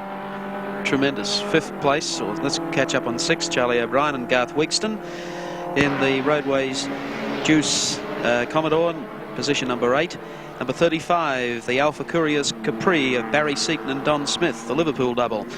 In position number 9 is the number 9 Camaro of Kevin Bartlett and Bob Forbes, as we pick up on the Avco Pepsi Camaro coming down the straight. This is Ron Dixon at the wheel. His co-driver is Bob Stevens, and I'm pleased to see them having a much better run than they had in their initial year here, their first year of the Camaros last year. We might go trackside now to Chris Economaki, who I believe has Captain Peter Jansen, who is always good for a jovial word or two. Okay. Well, Peter, you seem to be happy. You were second here last year. Your car's lying second now. What is the interval behind the 05 car, and can you close it? Well, I've been asleep for quite a while. I've just woken up and had a couple of cherry ripes. And we're getting the pops in, huh? And no, we're doing very well. There's no way you can push Brocky. He's a master at his own game, and we're a good privateer, and we're very lucky to be sitting where we are, and we're very happy. Okay, and what about how much is left in the car, Peter? Can you get some more out of it as the race gets closer to the end? Yes, we can, but the point is, not enough to catch Brocky. You know, I mean, he can outdo us any day of the week. He's got a brilliant car. He's one of the most brilliant top 5 touring car drivers in the world. And both Larry and I, well, we haven't been in the car before unless Sandown. That was only 15 or 20 laps. So if we go pushing it, we could bugger up our spot. And my bank manager and my sponsors will hang me from the highest gallows. No, we just sit where we are and be very happy with what we've got. And I only hope Brocky stays where he is. I'm very happy. Also, what you've got to realise, the car that is coming third is 2 laps behind. So we're in a good position. Why ruin it? And that's the way I look at it.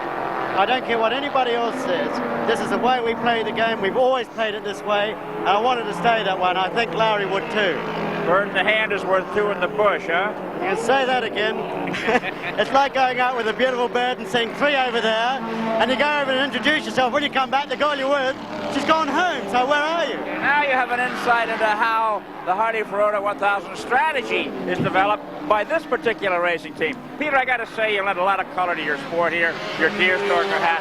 The fact that you just got up and got out of the caravan and were taking a nap really floors me. Did you sleep well? Yeah, very, very well. I need something else. Carson's second place. He's got it all figured out. They don't want to get passed by the third place car, and they're not going to break their back trying to win it either.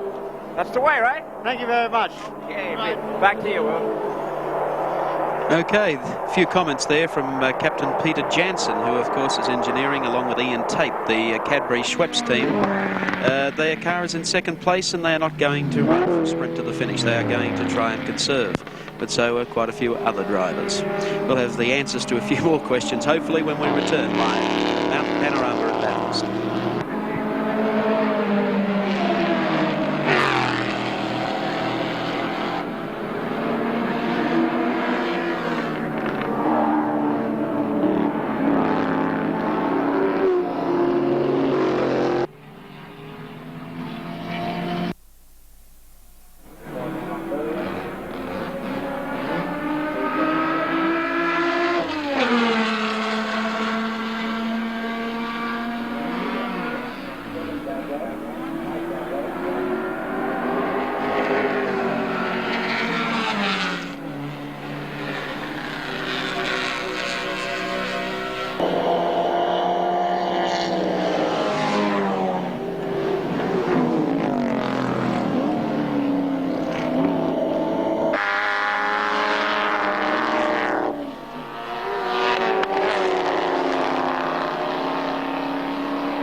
You know what it's like when you drive into the garage, and they did that to the front of your car? A little more critical here at Mount Panorama for the Hardie Ferodo 1000. That's Peter Williamson's Toyota Celica.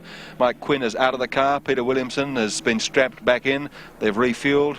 They've changed some tyres. They've been under the bonnet, and the car's about to get back on the track while we pick up on the Phillips scoreboard, and you'll see that the car won the Federation Insurance Falcon, only completed 3 laps. 05 is on his 107th lap. That's the race leader, Peter Brock, in the Marlborough Holden Dealer Team Commodore. Car 4 also on 107 laps, but 1 minute and 21 seconds behind Brock is our second place car, as I said, car 4, the Cadbury Schweppes Commodore of Peter Jansen and Larry Perkins. Information there up to date, updated continually on the Phillips scoreboard for the outright positions and also for the class positions in this 1980 Hardie Ferodo 1000, the Phillips Natural Colour TV scoreboard, providing a service for viewers to the telecast and also for motor racing enthusiasts here at trackside at Mount Panorama, making it easy for them just to keep a track on where their favourite competitor is on the circuit at any given time, or where he's placed in the race at any given time. Okay, from Terry Lee and Doug Hampson, who are aloft in our Channel 7 community chopper, we have the number 26 Recar Commodore coming over the top of the mountain.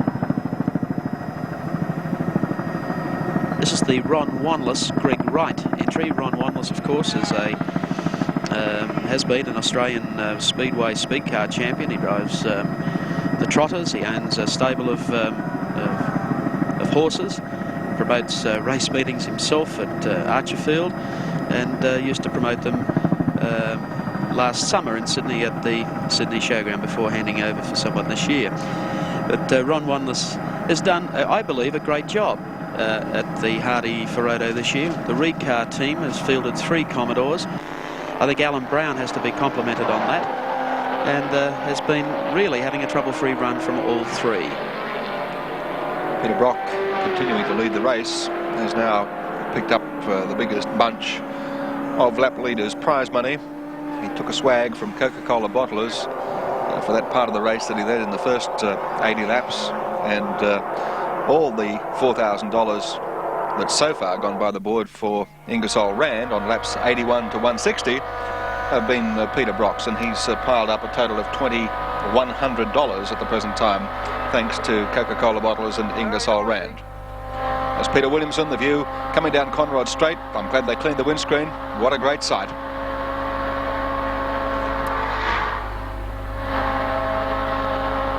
One of the bigger capacity cars going by, but Willow ducks back under there, under brakes, as they come down to this tight left-hander at the bottom of Breville. Conrod Straight, turning into Pitt Straight, up underneath the Hardie Bridge. Foot down, change of gear, past the front of the grid. The big Falcon tries to pull alongside, but Willow outbrakes him going through the corner, heading up Mountain Straight. Here comes Murray Carter on the left-hand side. Car 18, the Falcon. Murray Carter overtakes Peter Williamson, got the longer legs up the mountain, as Evan Green rejoins us in the central commentary position. And as we follow Peter Williamson up the hill, information from Peter, who's just holding on for a second. Gotcha. We're trying to keep a very, very steady, hard pace up. We've got a lot of oil all over the floor. Don't know where it's coming from. to be affecting anything at the moment. We've had it there since the start of the race, just getting worse.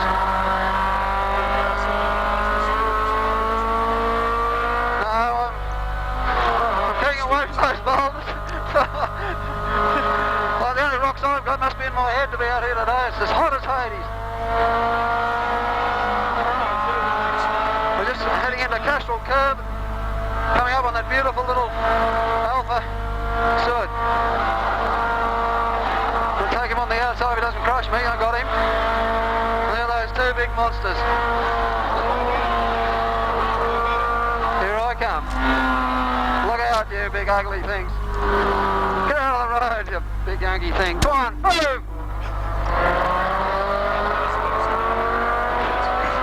That's the problem with these small cars. They go so well, and you get these things that just hold you up. He's just holding me bog slow.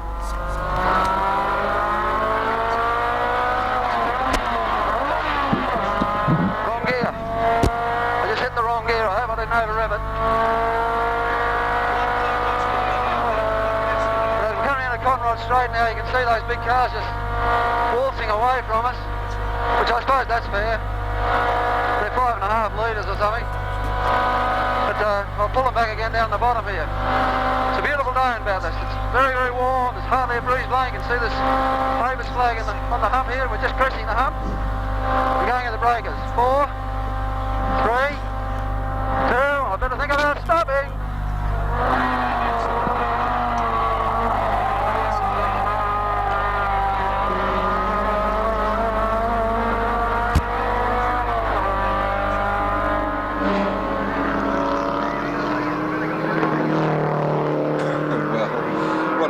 From Peter Williamson once again.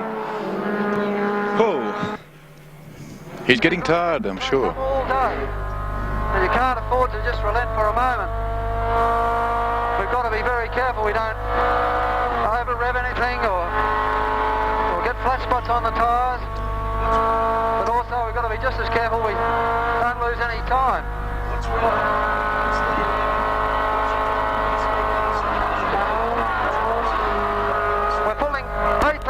Just over 8,000 revs.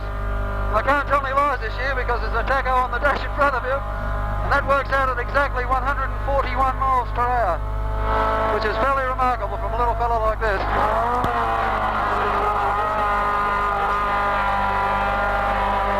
We're just pressing the first hump out of the cutting, and gee, there's been some cars have accidents today. Never seen so many, and dangerous ones too. The Dick Johnson affair, that was incredible. However, that's motor racing, I suppose. Into Castrol Curve. Now, this is a heart stopper. Hang on a minute.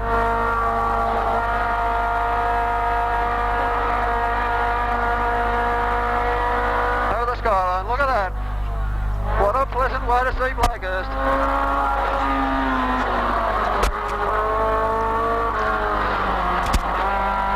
Dipper, get close to the fence, and away we go.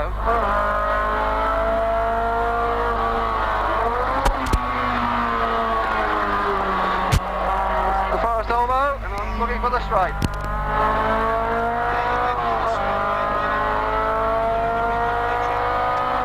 There's a lot of noise over here in the radio. There's Conrod Straight, isn't that beautiful? Here we go. Up, a little bit sideways. Heading down now.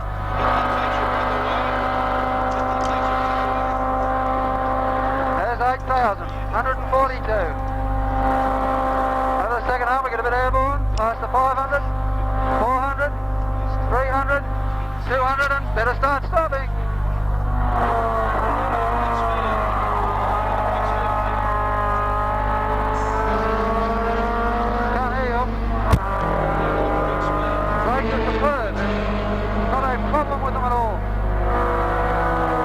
Things about this thing.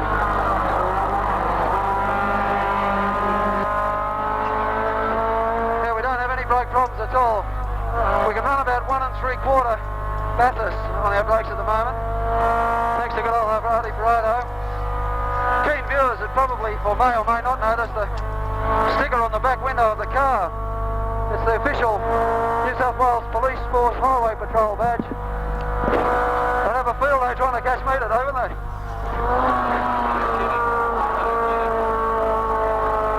Here we go, hang on. Oh, they grabbed you. It's coming up on a Mitsubishi Lancer. Into the cutting. I'll be a bit careful here. I'll trip. Try and keep my speed up. I've managed to do so I can get out of this hole. Very steep there. Under the tree. It's my tree. They told me the Bathurst Council were going to cut it down. I was going to take up a petition to stop them. Pastoral curve. Very bumpy just here. Here's a hard solder. Oh, isn't that beautiful beer? Over the skyline, on the brakes, down to fourth, accelerate, back to second. Oh, gee.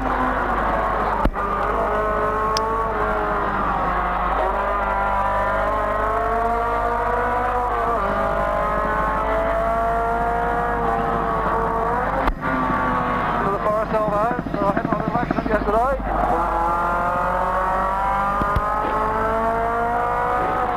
Back onto the Conrod Straight.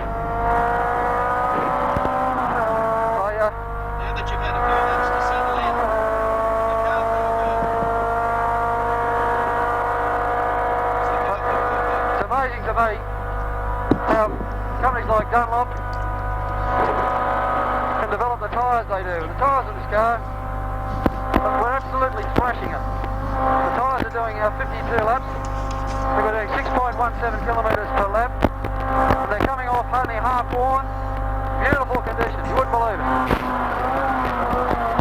Here I go, hang on a minute.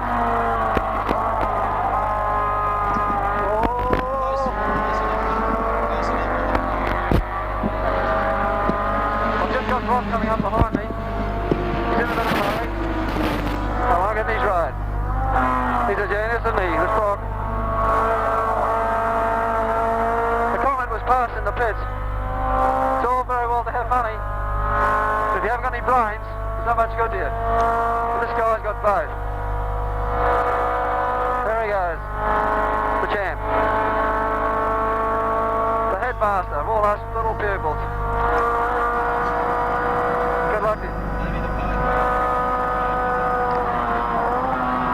Hang on there.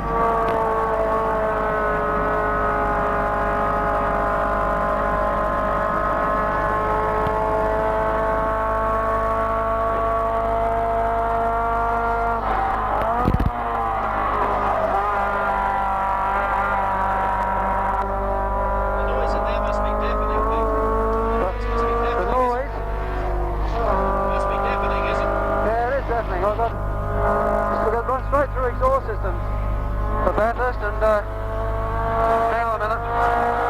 There's the Marston Holmes Capri. I don't know which one it is.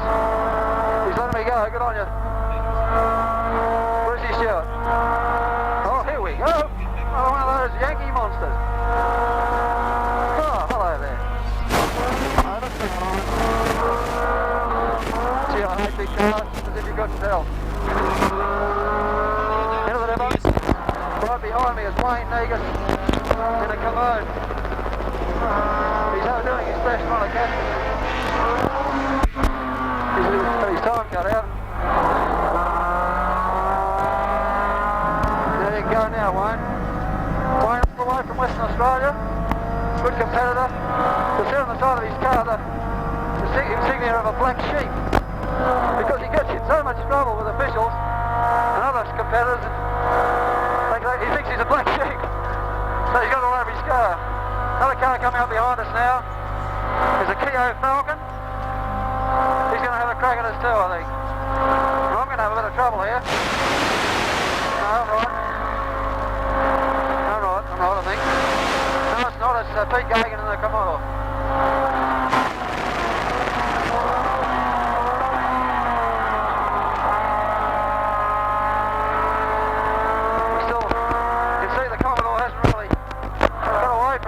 Unusual this year. They haven't got all their hot bits on them, and they've had to play the game the same rules as us.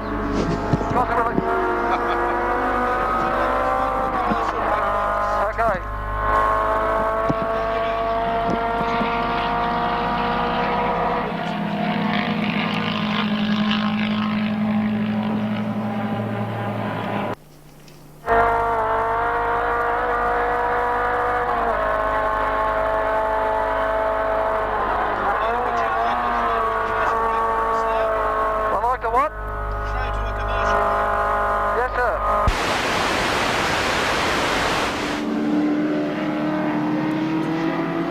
Well, we've lost Peter Williamson momentarily. We'll take a break and return with more live action from the Hardie Ferodo 1000.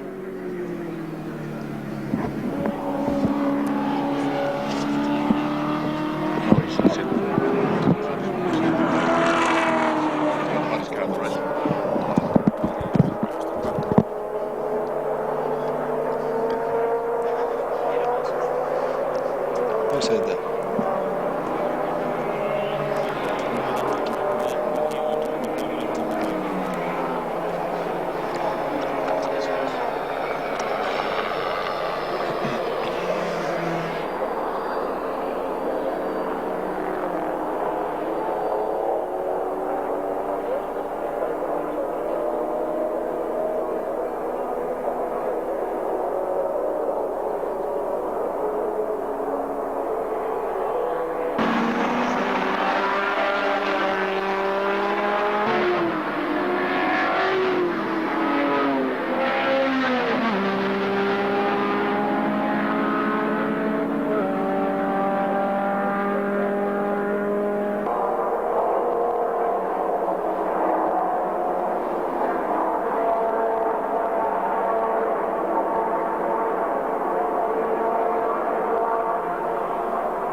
Indianapolis Motor Speedway, John Cooper set the engines firing here at Mount Panorama this morning, and there's one that's having a little trouble keeping up now.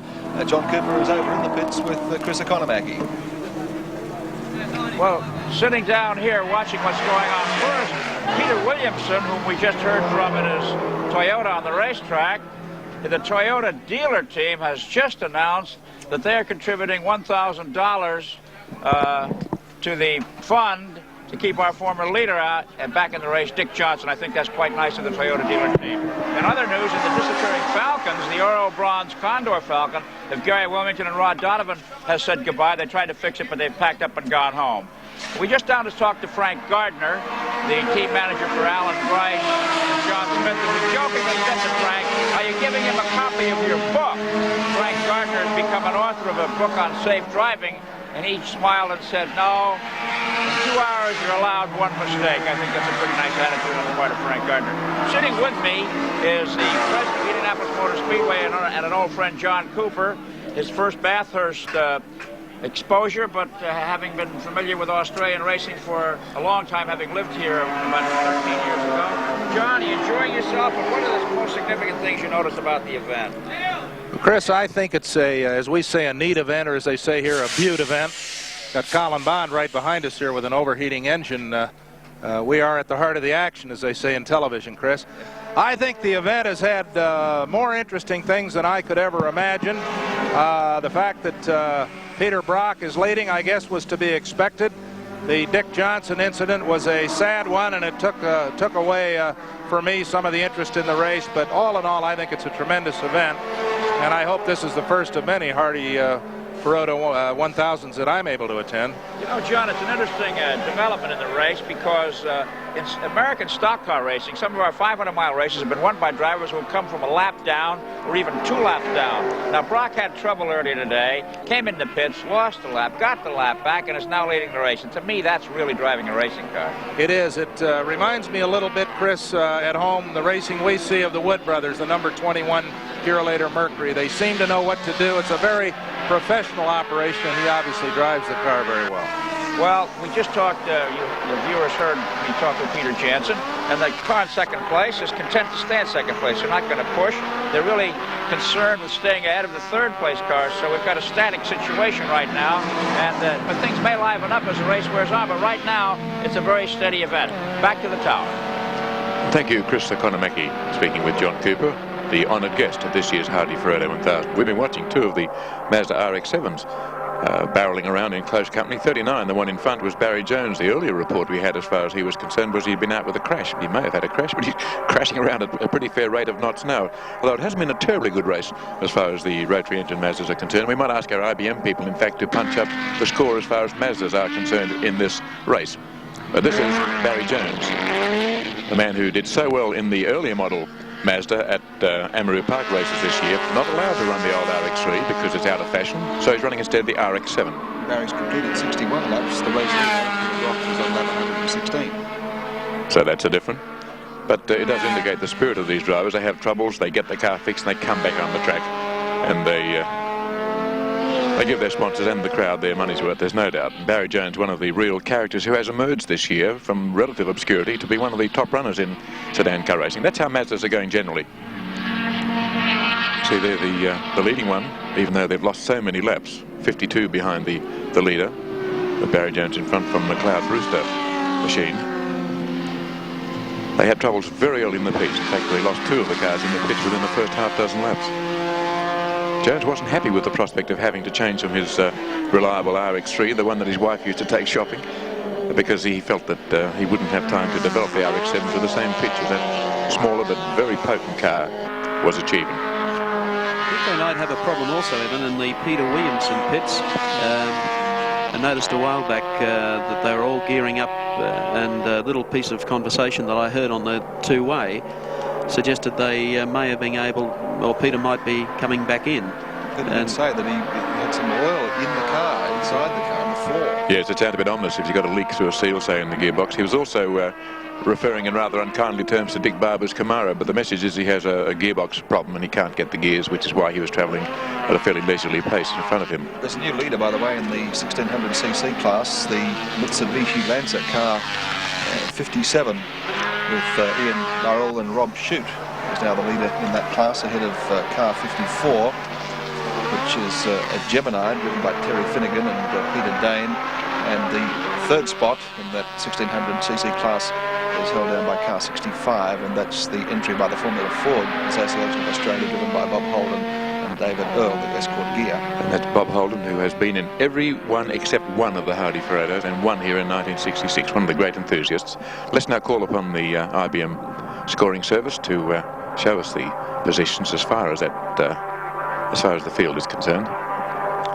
We have Peter Brock stretching out his lead over the second place car, which is the Peter Jansen machine, by about 3 seconds per lap. Yeah, Brock a minute 36 in front now of Peter Jansen's car. This is Barry Jones in the RX-7, 57 up behind the leaders, but going on and typifying the spirit of so many of the contestants here at Mount Panorama. Peter Brock in 05 for the Marlborough Holden dealer team has completed 116 laps. Which puts him one ahead of Peter Jansen and Larry Perkins. In third place was the Alan Brown entry, which he's sharing with Brian Sampson, who won here with Peter Brock 7 years ago. And here is the overall position as we follow cars around. Car number 29, just sweeping by on your screen, is the Laurie Nelson car, which he and Tony Farrell, both Victorians, are driving. 05, Peter Brock, car 4, Peter Jansen, car 15, the Brown Sampson Commodore, Car 10, Charlie O'Brien and Garth Wigston in 4th place. You know, they've been terribly consistent. They've been going all day, as has Pete Gagan too. Yes, now he missed out on the top 10, Pete Gagan, one of the great drivers in Australian motorsport. And he and Paul Gulson right up there, 4 laps behind the leader. Still there in 8th spot overall is the Ferodo Capri of Barry Seaton. 9th position, Alan Grice, car 6, the Craven Mile Commodore, after being stuck in the sand. And in 10th spot is the 9 Network Camaro with Kevin Bartlett and Bob Forbes. But Williamson Salika too. Up into 12th place here, just ahead of Wayne Negus, the West Australian driver, running under Sid Negus Racing, who was a motorsport celebrity in the West, what, 20 or 30 years ago, I suppose.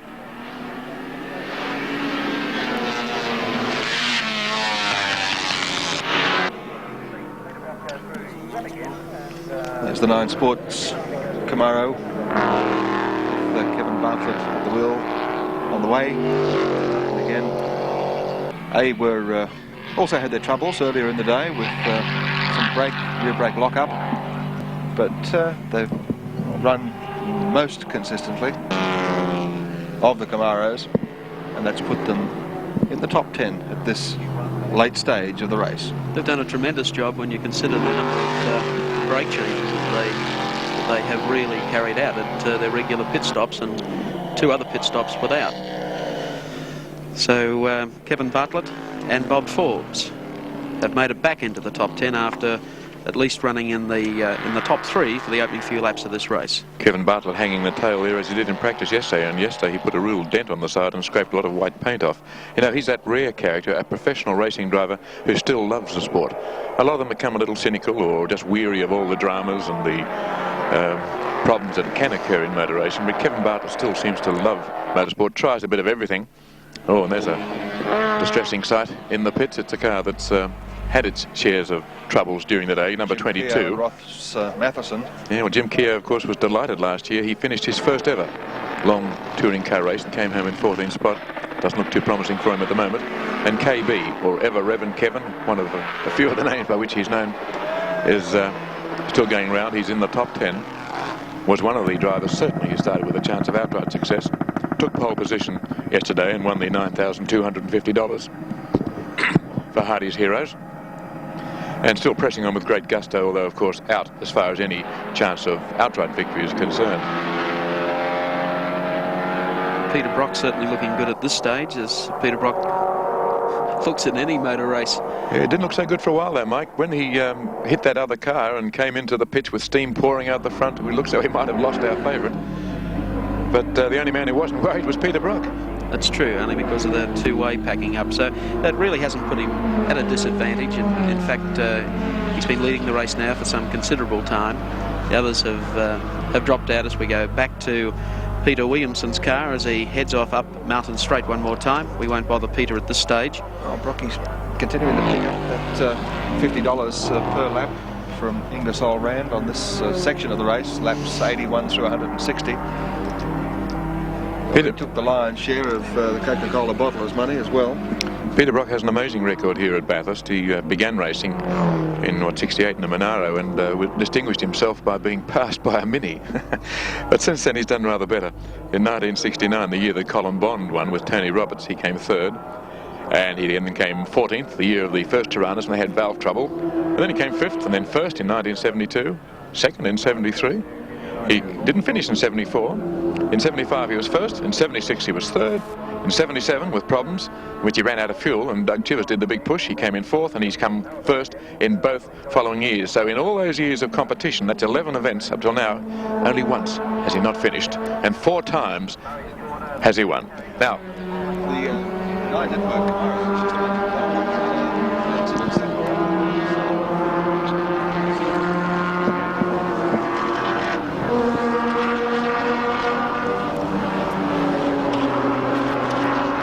Okay, we're going to watch this little piece here as Kevin Bartlett came down behind the K Porter entry.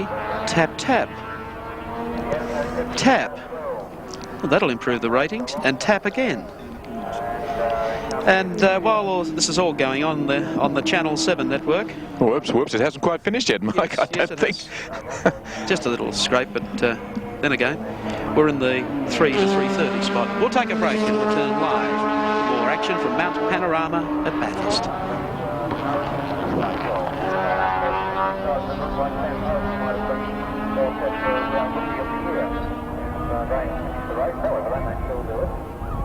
Rookie of the year, of course, it goes to the highest place.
The top of the mountain, and here we have the bird's eye view from Peter Williamson's Toyota Celica, the Toyota dealer teams, and the car co-sponsored this year by National Panasonic, coming down through the dipper. Whew, can't you feel your midday lunch? Swings out to the outside, really making a bird of this part of the track.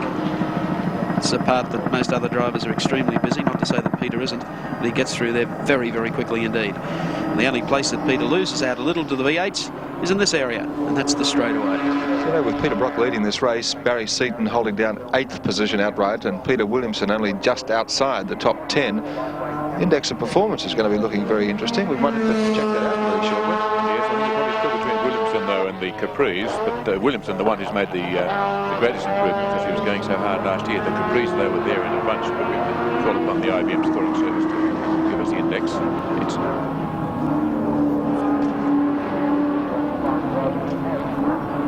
Peter Williamson takes you down his late braking to Murray's corner. Let's take a look at the Phillips scoreboard down at the bottom of Conrod Straight and a recap of the positions. 120 laps have been completed by 05. Peter Brock in the Marlborough Holden dealer team Commodore, and he leads Peter Jansen in car 4, who's on 119 laps, and they're the two that are fighting out the major end of the prize money at the moment. As we look down the Phillips scoreboard, you can see that third place now is being held by car 10, Charlie O'Brien and Garth Wigston in the Roadways Deuce car. You look at their progress through the field at 108 laps. They were way back in 6th place.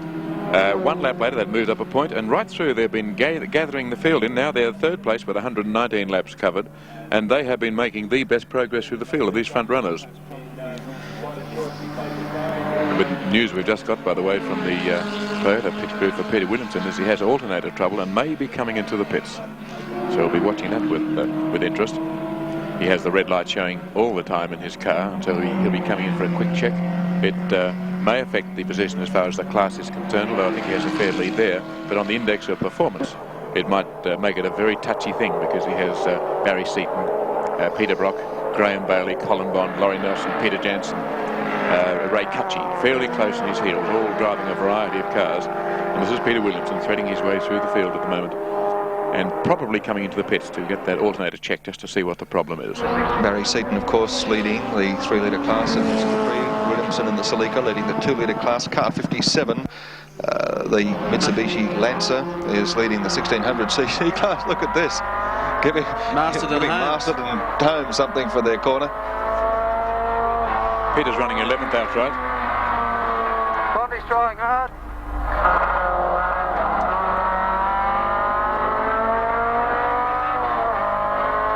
Go for it, Bondi.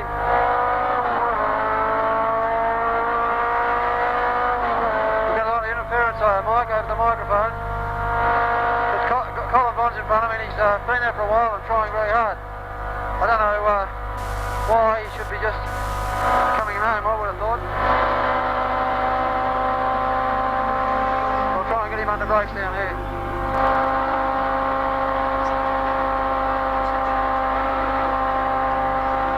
The battery's just holding in, I think.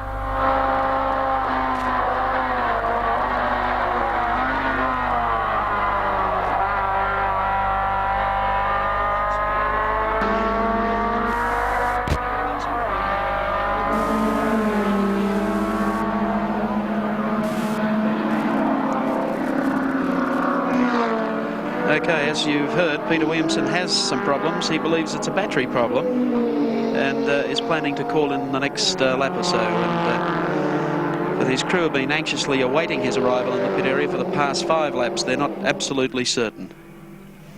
He had a very troubled practice session, but as always seems to have got it all together for the race itself. On the way up Mountain Straight, and not far behind him, he's got a couple of the bigger cars.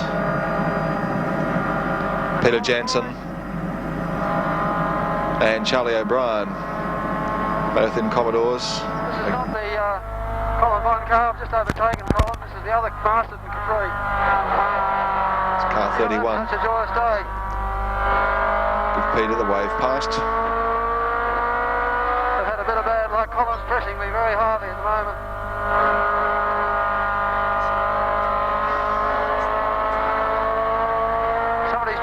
Yes, with the oil up ahead there. Someone in strife ahead. Colin Bond. He's driving around. I'll be careful, I might get what I did yesterday. There he goes, right in the middle of the road.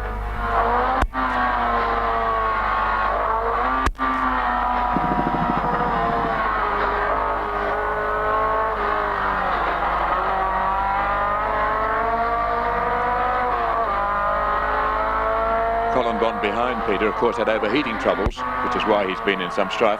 Whether he's got the power to pull out and try and pass Peter on the straight is a question we'll have answered in just about 5 seconds' time.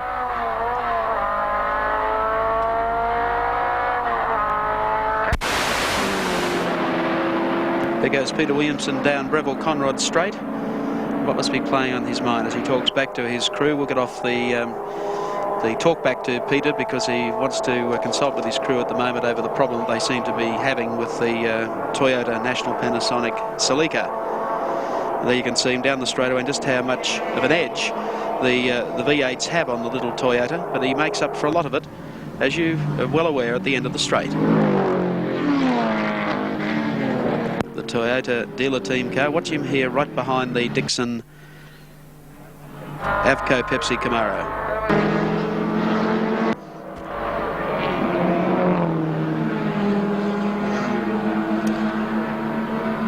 A very well-prepared car, the twin cam Celica. Put an enormous amount of effort to get the car right.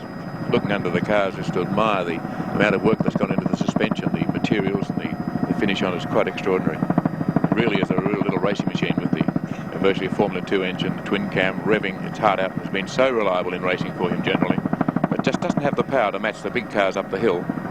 But the handling of the car plus the daring of Peter Williamson is enough to keep him right up in contention and be much higher in the field than one would have imagined. Up in 11th place at the moment. Brock is in the pits.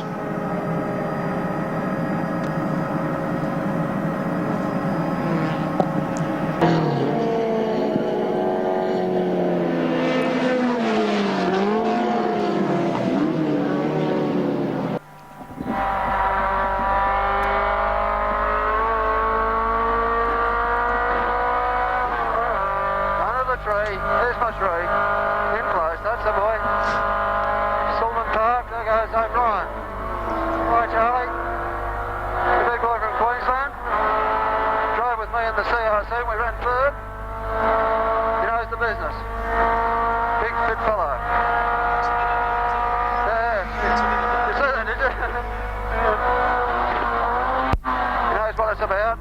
here's the man that causes all the drama around here, this Gemini.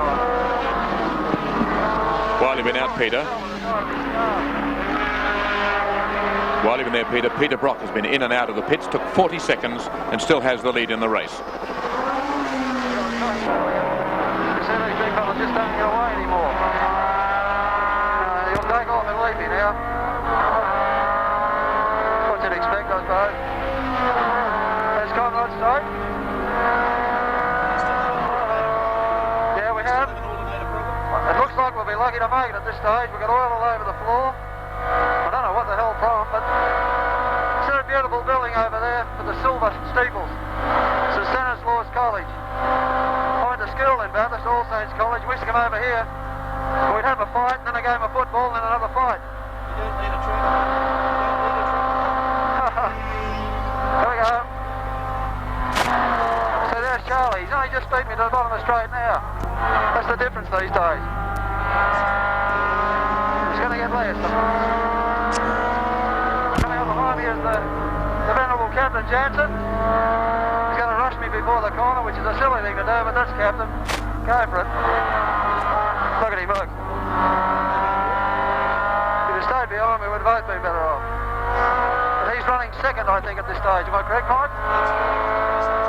What a marvellous job he's doing. Privateer. It's running on Schweppes soda water, I understand. Yes. Over Mountain Straight. The wind's starting to blow just a little. It cooled down a little. I'd like it much better. Hang on a sec. We've got a job to do.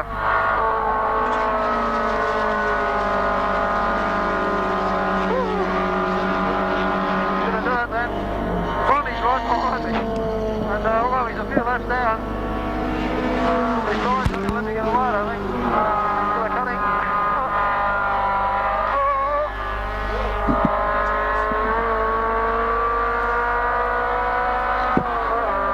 Under the tree. Under the tree. That's it. Beautiful. That gives me my line. Drop up over here. If I get that right, I'm right all the way. Fourth here. Cut the corner a lot here. This is a heart stopper.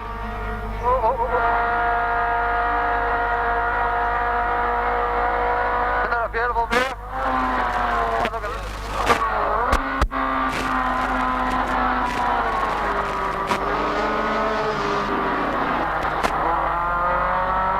Long way from Ballarat, eh? Hello, folks in Ballarat. There's your man.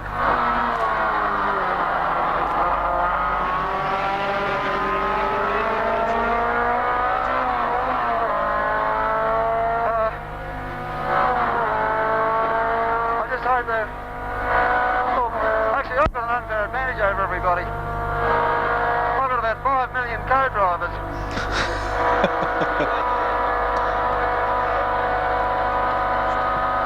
I reckon the old Parker and the Fleur are getting a bit of a knocking about again today. Here we are, 8,000, 141 or 2 miles per hour. There's a Commodore in front of me. Look at the 200. Here we go.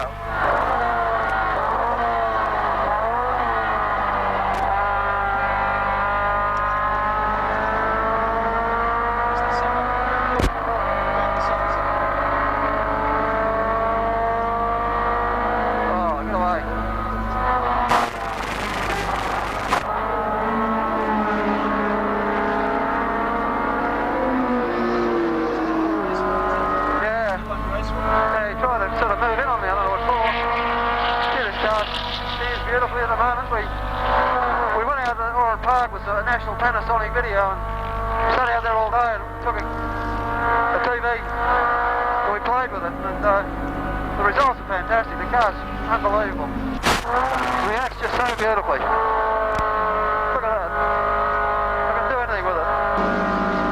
Certainly made it. We're getting a harshness through the car at the moment. It's been there for some laps and don't like the sound of it at all. But then again, you get to this stage of a race, you start to hear all sorts of gremlins and squeaks and all sorts of things. Most of the time it's imagination, but I can see all that oil on the floor and I know that's no imagination. slippery Castrol.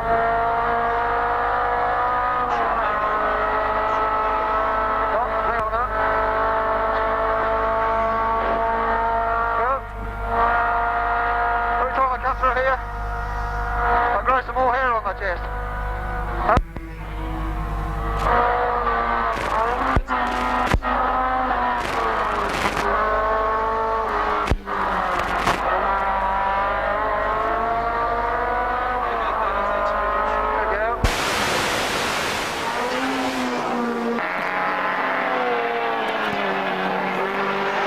Peter Williamson having a problem. We're draining his battery amongst other things, and he's not sure whether or not he'll be able to make the race, or to the finish of the race anyway.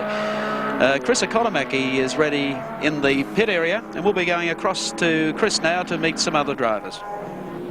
All right, thank you for coming by, Peter. I notice this year's race is a lot hotter than last year's race.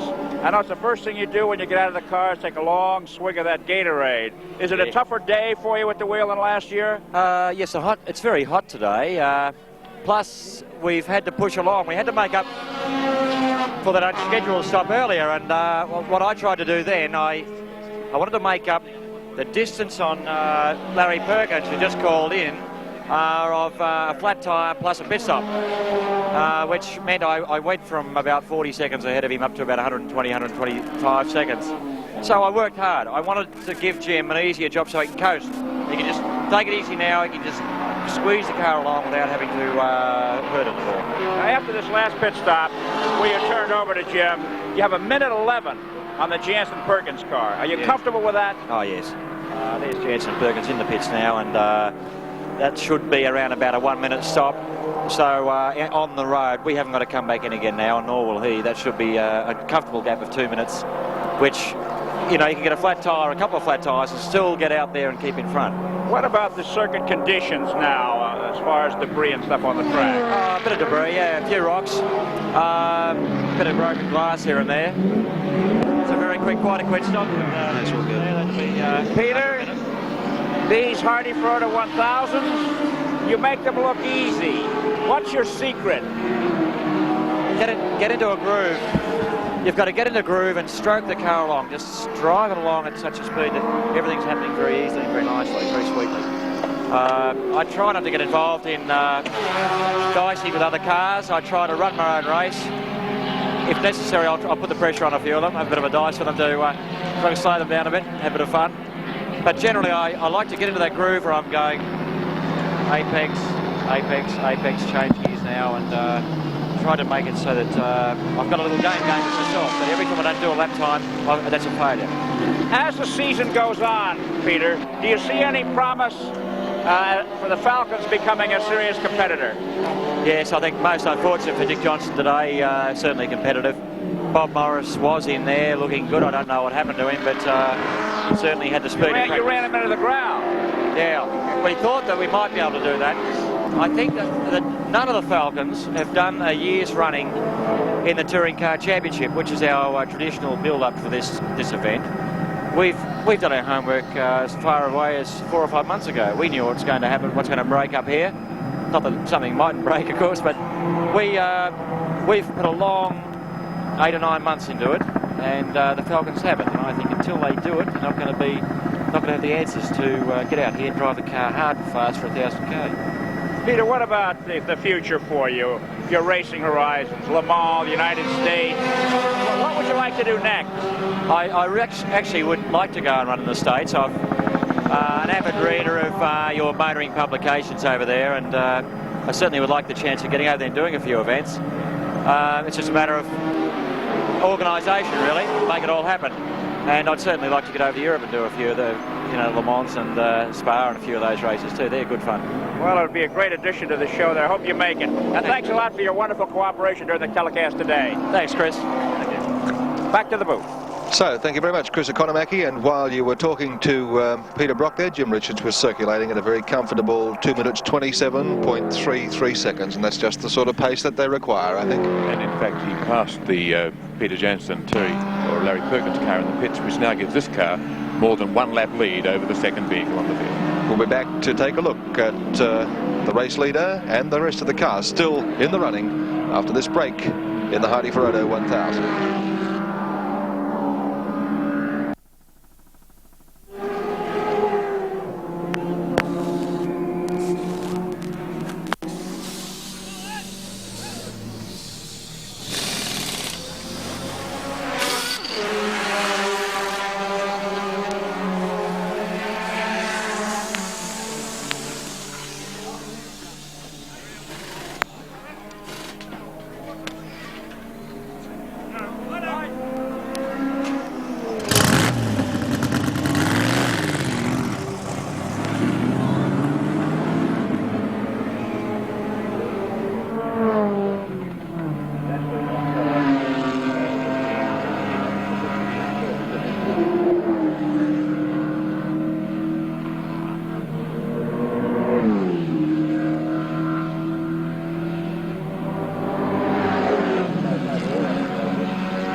But I've never had to say it. There's a dog on the track. Oh, and eluding all the pursuers. It's a nimble Tell you one. what, it'd want to be nimble too. It keeps going in that direction. It's running into a bad place there where it just can't get up. The poor thing's probably frightened. It won't ever make the Phillips scoreboard, but there's no doubt about the leader on the scoreboard at the moment. It's 0-5. Peter Brock and Jim Richards at the wheel at the moment of the lead car for the Marlborough Holden dealer team.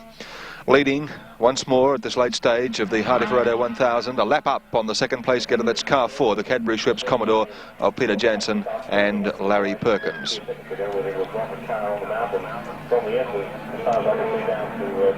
What's the gap there? A lap plus 16 seconds. That's between 0-5 and the second place getter, car 4. So Jim Richards at the wheel of the Marlborough Holden dealer team car, having taken over from Peter Brock, now has that lead over the Peter Jansen car. There's a full countdown, the car numbers on the top, the number of laps they've covered. Car 35, you can see, has covered 122 laps, is the leader in that 3-litre class. That's Barry Seaton Pre. In this class, car 44, having covered 120 laps, is Peter Williamson, the leader in the 2-litre class and the leader in the Index of Performance. And in the small class, the 1600cc class, car 57, well, it's pretty close there. Car 57, car 54. I'm not quite sure which of the two cars is ahead on the track. Car 54 is Terry Finnegan's Gemini Isuzu, and car 57 is the Scott Tune Mitsubishi Lancer. They've been changing places, Gary. We've seen both of them in the lead in recent times. So we might pick up that dice in a while and see how they're going, 54 so and 57. So close tussle there in the 1600cc class. But clearly defined in the other classes, with Williamson leading the 2-litre class, Seaton leading the 3-litre class, and no doubt who's leading the big class and the race. It's 0-5, Peter Brock and Jim Richards. We'll pick up now. That car you can see on your screen is car 51, in fact, and well, that's the Chickadee Chicken Man. This is the car that Peter Williamson, in fact, drove in this race last year. Graham Bailey now at the wheel with Doug Clark, not at the same time, of course. Well, we've had 3 men in one car today, 1 or 2 at a time. Both from Gosford, New South Wales. Graham Bailey, who cut his teeth in rallying, if I could use that expression loosely, and has developed into a very good racing driver, has taken over the Peter Williamson car. No one seems to get them better performing than Willow. And he's running second in the class, so Toyota's flag is being carried very firmly by these 2 runners, and even if Peter Williamson should have the misfortune to have strife, which he's out rather anticipating with his electrical problem, you've got Graham Bailey and Doug Clark from Gosford. They're ready to fill their shoes and win the class. They, in fact, are holding down 3rd spot in the index of performance as well, which is virtually a handicap section of the race, which there's, as I said before, a complicated equation which levels out the performance of all cars, and Peter Williamson's Celica, a 2-litre car, is leading that class at the moment with 128.8, followed by Barry Seaton's Capri on 128.4, so it's a pretty close thing between those 2 cars. 3rd place in the index of performance at the moment being held by the Bailey Celica Chickadee, then the Bond Masterton Holmes Capri, and then the 05 Commodore Peter Brock and Jim Richards. They're the first 5 placings as they stand at the moment in the index of performance.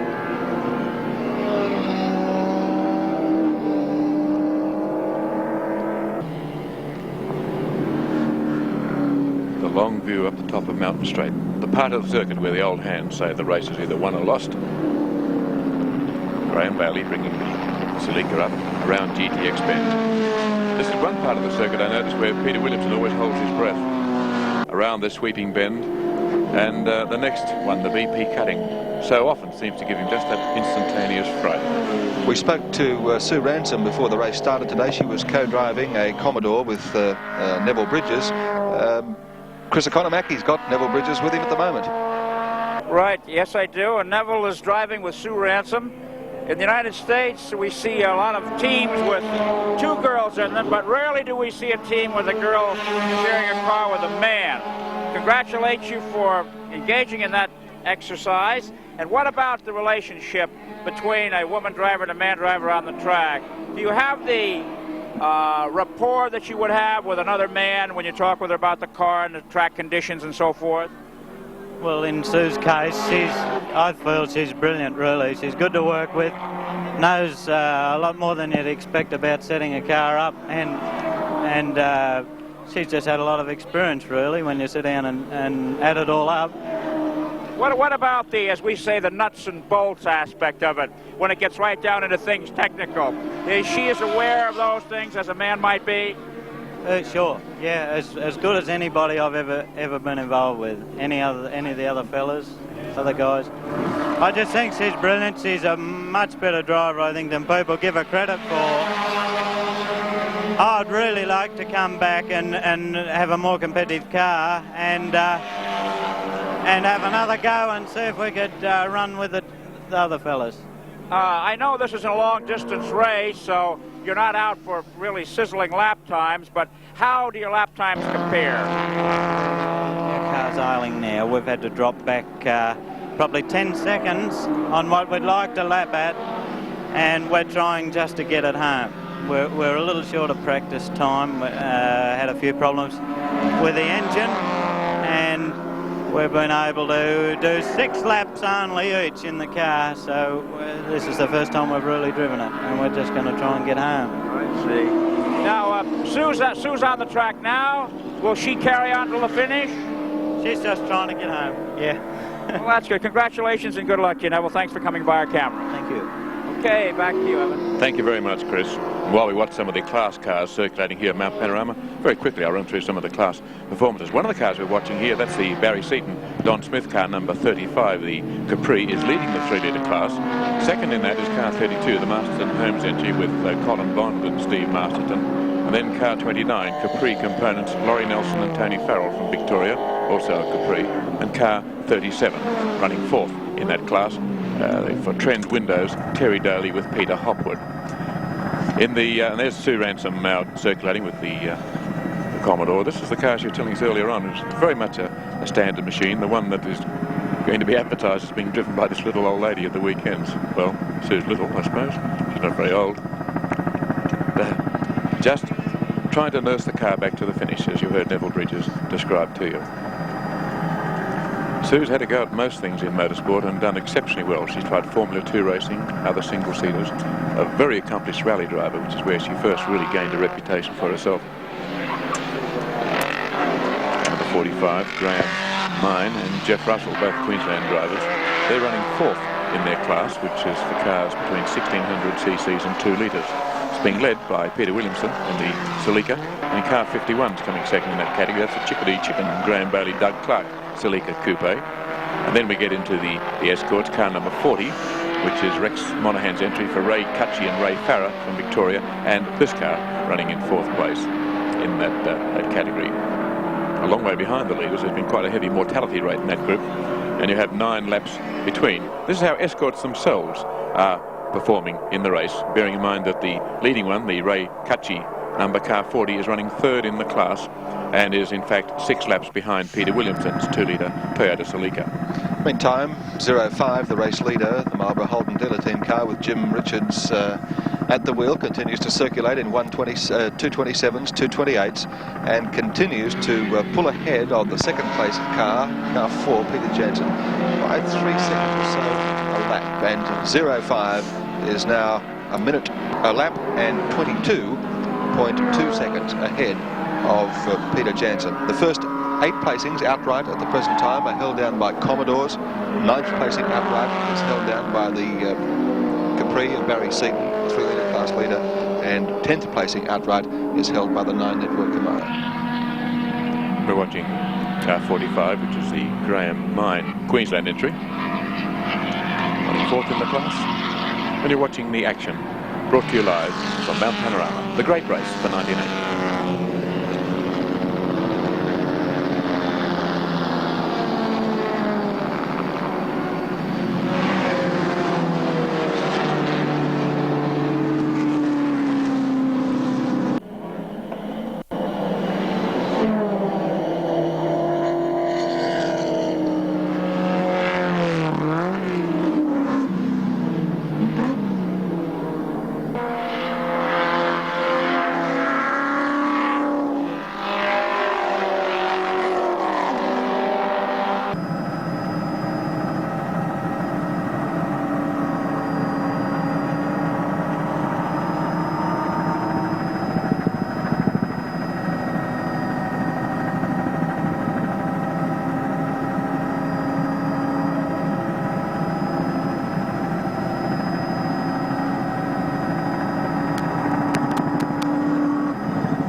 Grace is with me. He has just stepped out of that Craven Mild number 6 car.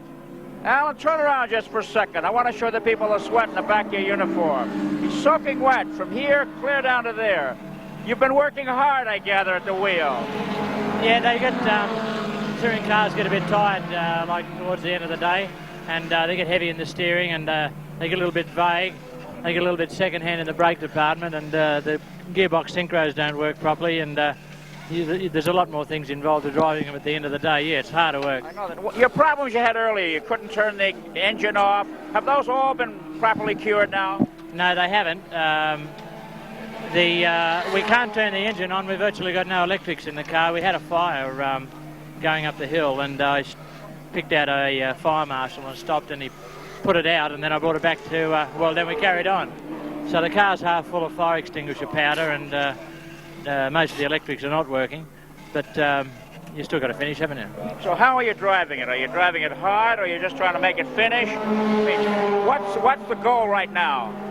Yeah, sure. We want to bring it home, but the way we're driving it is a little bit like wrestling with an alligator. There's not many things working, and you just got to do your best. We want to bring it home. Okay, well, thanks a lot. I'm sure you'll get home. All the best, and thanks for being so kind to us on the telecast today. Thanks, Chris. Okay, Alan Grice, hoping the car gets home. Thank you. Ray Cutchy circulating in the Escort, number 40, Victorian entrant. Cruising down the mountain. The Escorts came here, I think, hoping to do pretty well in the class, but they're having a lot of trouble with Peter Williamson and Graham Bailey in the two twin-cam Toyota Celicas. And they're finding them just a little bit fast for them. Cutchy did exceptionally well at Sandown with the Hang 10 400. He won his class there. And Peter Williamson had mechanical troubles in that race. And I think Ray probably would have been hoping for a slightly better result than he's been experiencing here today. It's quite interesting how these small cars are developing in sophistication. Ford in the racing don't run their twin cam motors, although they do sell them, but not enough numbers to have them homologated for this race, or listed or recognised, or whatever alternative word you want to that wretched word, homologation, that not only confuses commentators but must confuse listeners as well. This is the Escort with the 2-litre single overhead cam engine, not nearly as highly developed as Peter Williamson's been able to take his 2-litre double overhead cam, which is really brought out to as close as he can Formula 2 racing. A little bit more of a cooking engine as far as Ray Cutchy is concerned, but still one of the most popular cars in motor racing among clubmen and enthusiasts. Escorts in Britain especially so dominate motorsport that it's almost rare to find someone else taking part. The car that Ray is driving at the moment is the 2-door model. Of course, we don't get other versions here. The little spoiler at the back of the car, you can see how this spoiler is included as a standard fitting. There's been some controversy about spoilers. Only the big cars have been allowed to run with them as virtual extras, if I can use that word very loosely in the race, whereas small cars, including Peter Williamson's Toyota, have been forbidden by the race organisers from tacking them on. And you may wonder, when you look at the car, just what sort of advantage they get from a spoiler. Of course, something that sticks up in the air can hardly be imagined to contribute towards the aerodynamics of the car, but it's to try and compensate for the shape of these cars, which is very much of a compromise designed to make them suitable for everyday living rather than for motor racing. And the little spoiler at the back forms a little dam of disturbed air that lies between the back window and the tip of that spoiler, stays there, much like the backwater of a creek, keeps circulating within itself, and it allows the airstream over the top of the roof to flow over the top, and in effect changes the shape of the back of the car. Peter Williamson is in a bit of a quandary at the moment, Evan Green. I've just heard over in his pit that he was inquiring about whether or not he should come in and have a stop, maybe look at one or two of those minor problems that he had going, but they've advised him that he's leading the class, leading the index of performance. If he pits, he's going to lose out on the leadership in the index of performance section, so I think he's probably tossing a coin right now. Yes, it's a very difficult decision for the man at the wheel to have to make. The index is an important result. It's one that the organisers, the Australian Racing Drivers Club, are trying to build up in importance as well. But I think Peter would be more concerned about a good class result and trying to maintain his outright position than necessarily trying to improve on the index. But it's a very difficult situation for him to wrestle with that just at the moment when he has so many other things on his mind. I think he might be inclined to try and play it safe. Yes, the way things stand at the moment, he's in fact broken clear of the Barry Seaton Capri in the index of performance and has quite a good lead there, 138.7 to 137 even, but he's more able to afford a stop in regard to his class position because he's a couple of laps up there. An actual lead change in the pitch. You can see at the front of someone getting a stung hand there. He's pretty warm under the back there. This is Murray Carter, who really is adding to his reputation for being the greatest driver in motorsport. Now Murray, is a really good driver. His performance at Sandown was quite outstanding. Came fourth, but really drove with a great deal of venom. He was very tigerish, not just out to finish, but to do well. But he's had a lot of actual troubles today, and once you seem to get trouble in one area, it's hard for it to go away. And you can see they're dealing with the hot disc brake on the back. Murray, who competed and won his class in the first Armstrong 500, the predecessor of this race 20 years ago, is still in there driving with distinction. He's driven nothing but forwards in all that time and really has done the make proud. A very determined and much liked competitor. Back in the race, car 35, the Barry Seaton Don Smith Capri continues to lead the 3-litre class, having completed 127 laps, and they're 4 laps clear of the second car in that class. That's the car 32, Masterton Holmes entry with Steve Masterton and Colin Bond. The 2-litre class we've mentioned, Peter Williamson, the leader there, having covered 126 laps, and he's 4 laps up on the second place getter in that class. That's Graham Bailey in the Chicken Salika, having covered 122 laps. And we watch Peter Williamson heading up the mountain as we remind you that you're watching from Bathurst, the great race. I understand that Peter Williamson, by the way, is going to try and run the race without coming in again. It's the battery that's still causing a problem, but he's got his fingers crossed, and I think he wants to make a try for the finish. We must try and pick up Pete Gagan somewhere, who's still running in 4th place. 0-5, Brock and Richards in the lead in the Marlborough Holden dealer team Commodore. They've picked up $3,450 in lap bonus money at $50 a lap so far. That's nice pocket money to start with. That's before the big slice of the cake comes at the end of the race, presuming they're still there. And they are at the moment with 134 laps completed, and they're a lap up on the second place getter, car 4, Peter Jansen and Larry Perkins.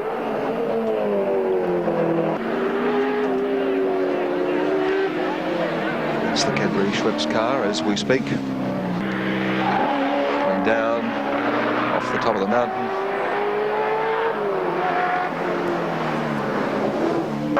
About a lap and 30 seconds down.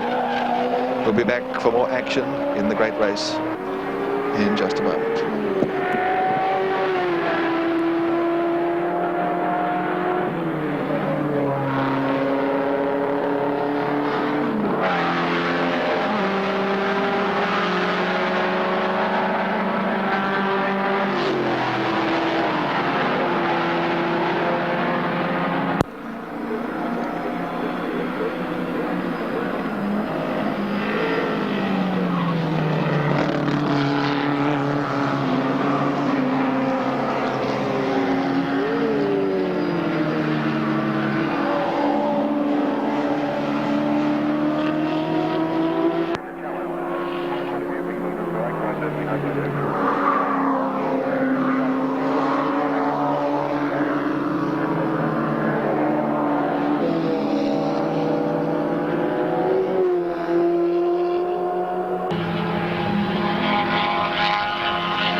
Peter Jansen at Mount Panorama. He's running second, the position in which he finished last year with Larry Perkins. He's 1 lap behind Peter Brock and Jim Richards in car 05, but 2 full laps clear of Gary Rogers and Fred Geisler, who are trailing them in car 10, the Commodore, with Pete Gagan making a very welcome comeback to the big race, back in 4th position.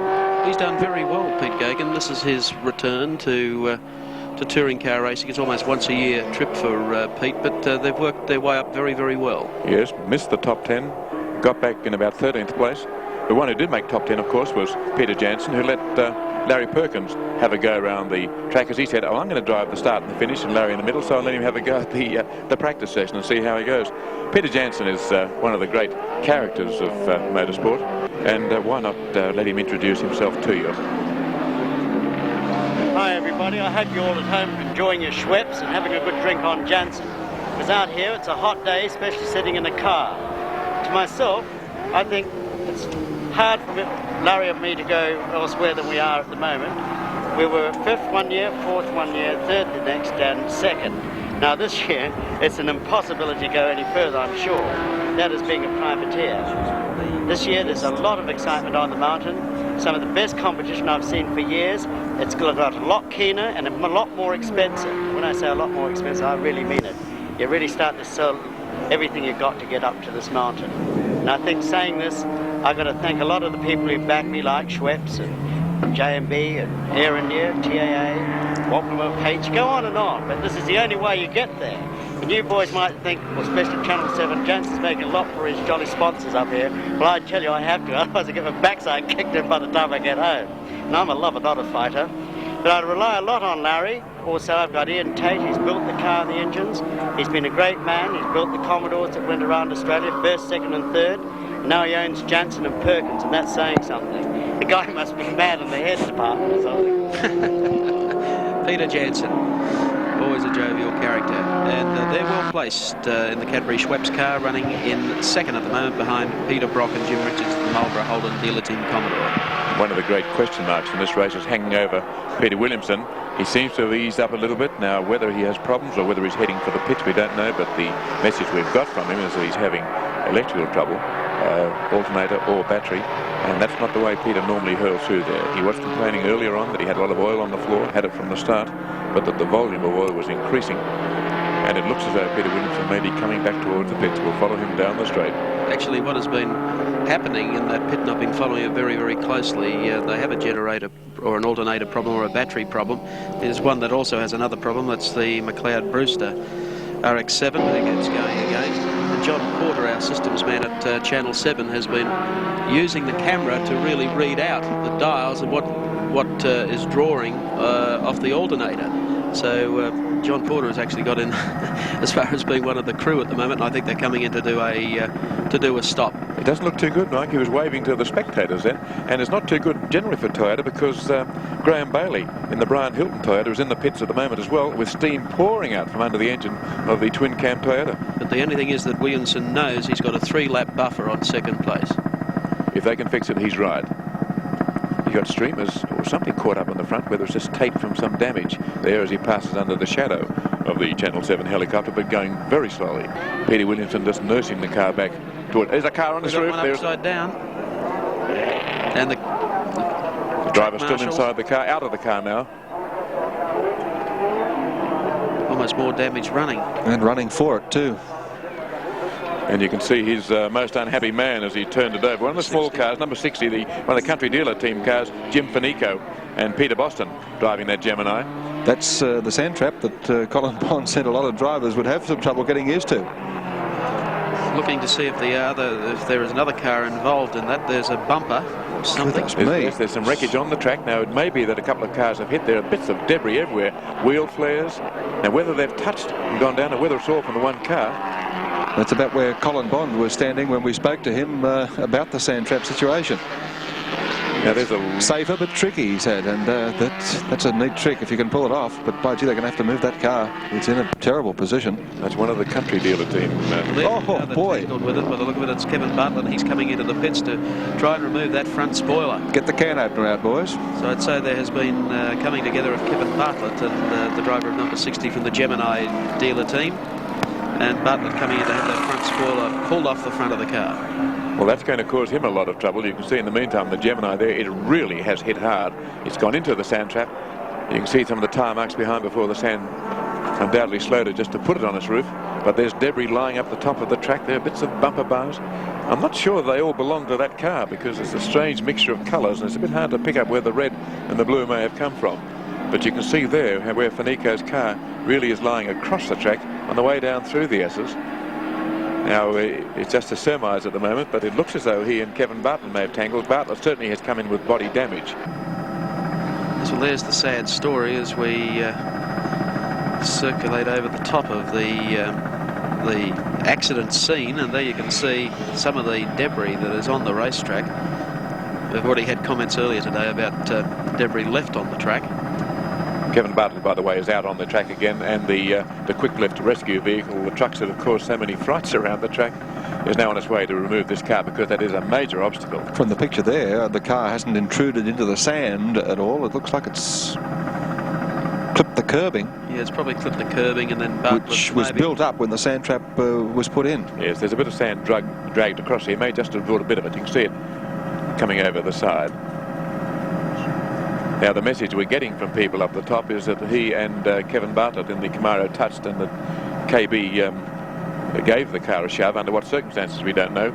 KB's been in and out of the pits, getting his spoiler taken off. You can see how the front of the car has changed, and that's going to make life very difficult for him, because the Camaro, with its great speed, is absolutely dependent for its stability upon that front spoiler. With a smaller spoiler than he actually ran in the race, he was having tremendous troubles keeping the car on the road down the straight. Without the spoiler at all, Kevin Bartlett will just have to back right off, or else he will not be able to control that car at the speeds that the Camaro is capable of.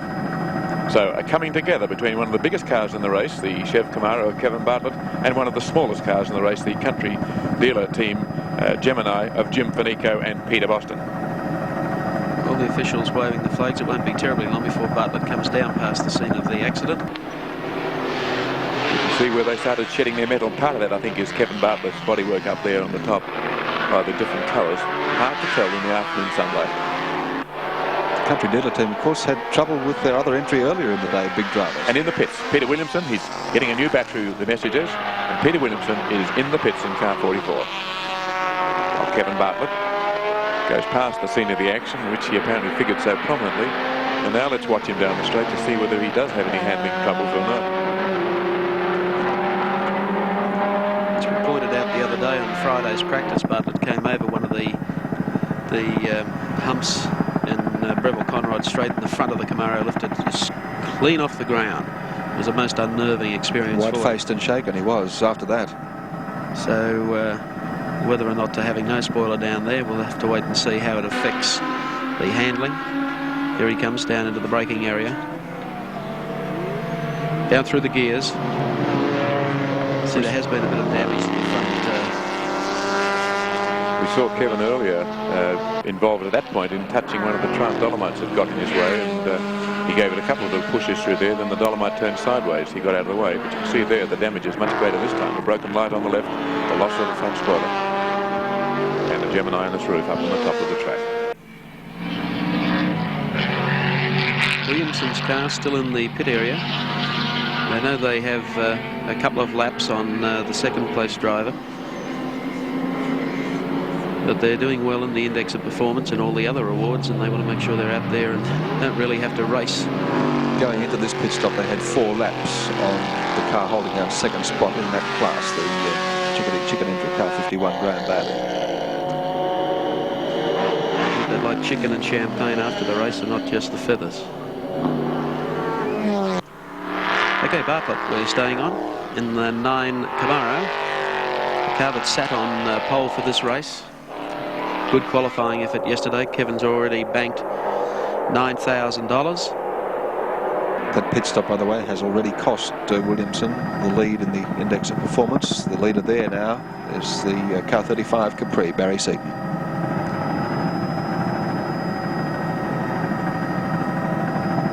It's going to be very, very hard for him to make up, because they've been having a problem with some of the Capris, which of course are larger capacity cars. There's Bartlett just going past the scene of the coming together on top of the mount. Nice lines. You can notice how much bigger the car is in comparison to the Commodores and the Fords, which are more of the compact car, although this is considered almost a compact car in the United States. The index of performance, as we've told you before, it's like a handicap system that brings all the cars onto a level and gives all cars a chance at a major part of the prize money. And Barry Seaton's Capri car 35 is leading that section at the moment from the 44 Celica of Peter Williamson. But Peter Brock and Jim Richards in 05, the Holden Dealer Team Commodore, they're right in the thick of things there too. 139 is their accumulation of points so far.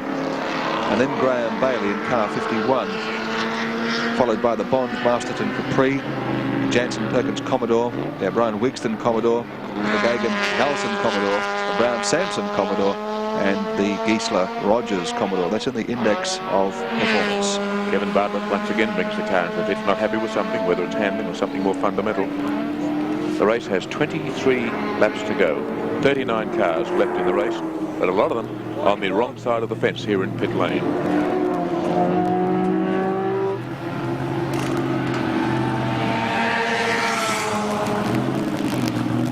Peter Williamson is replacing the regulator in his car. Oh, this doesn't look too happy. Is that our girl? It is indeed. It's Susie Ransom, smoking her head off as she nurses the car. Very much a standard model, as she pointed out, and one that was put together with a fair degree of haste. And her role now is not just to get the car to the finish, but hopefully to get it back to the pits. In the meantime, Charlie O'Brien, who really has been one of the consistent chargers in racing this year, still running very high up in the field in, what, third place?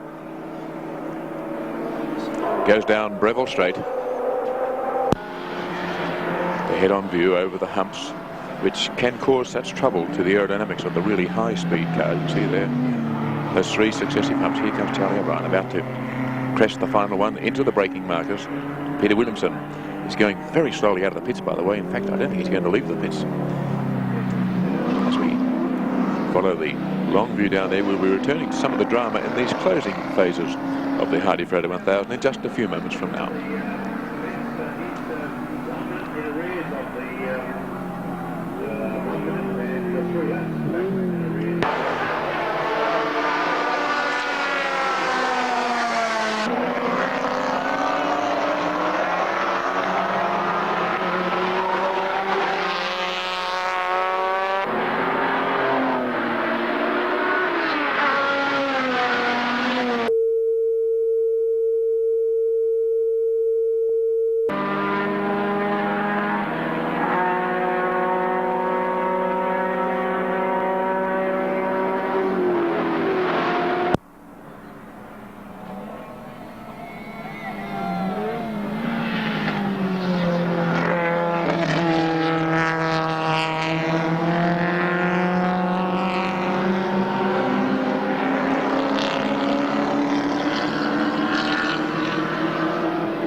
Peter Williamson is still in the pits as we watch coming down here, car 19 and Sue Ransom, who appeared to be in some little difficulty just before we went for that break, but is still circulating on the track. Gary Cook up ahead of her. And in the pits, Peter Williamson, who came in to replace a regulator and a battery, tried to get it back out on the track, but just couldn't get any power to the ground. They pushed the car back up to their pit bay. They're working on it. He's still leading his class, 2-litre class, but that's not going to be the case for much longer. He went in with a 4-lap lead in the class. That's run out now to only 1 lap, so he's going to have to get back on the track quickly. Over on the Phillips scoreboard, You can see that 05 has completed 142 laps. That's Jim Richards at the wheel of the Marlborough Holden dealer team car, and he's a lap up on car 4.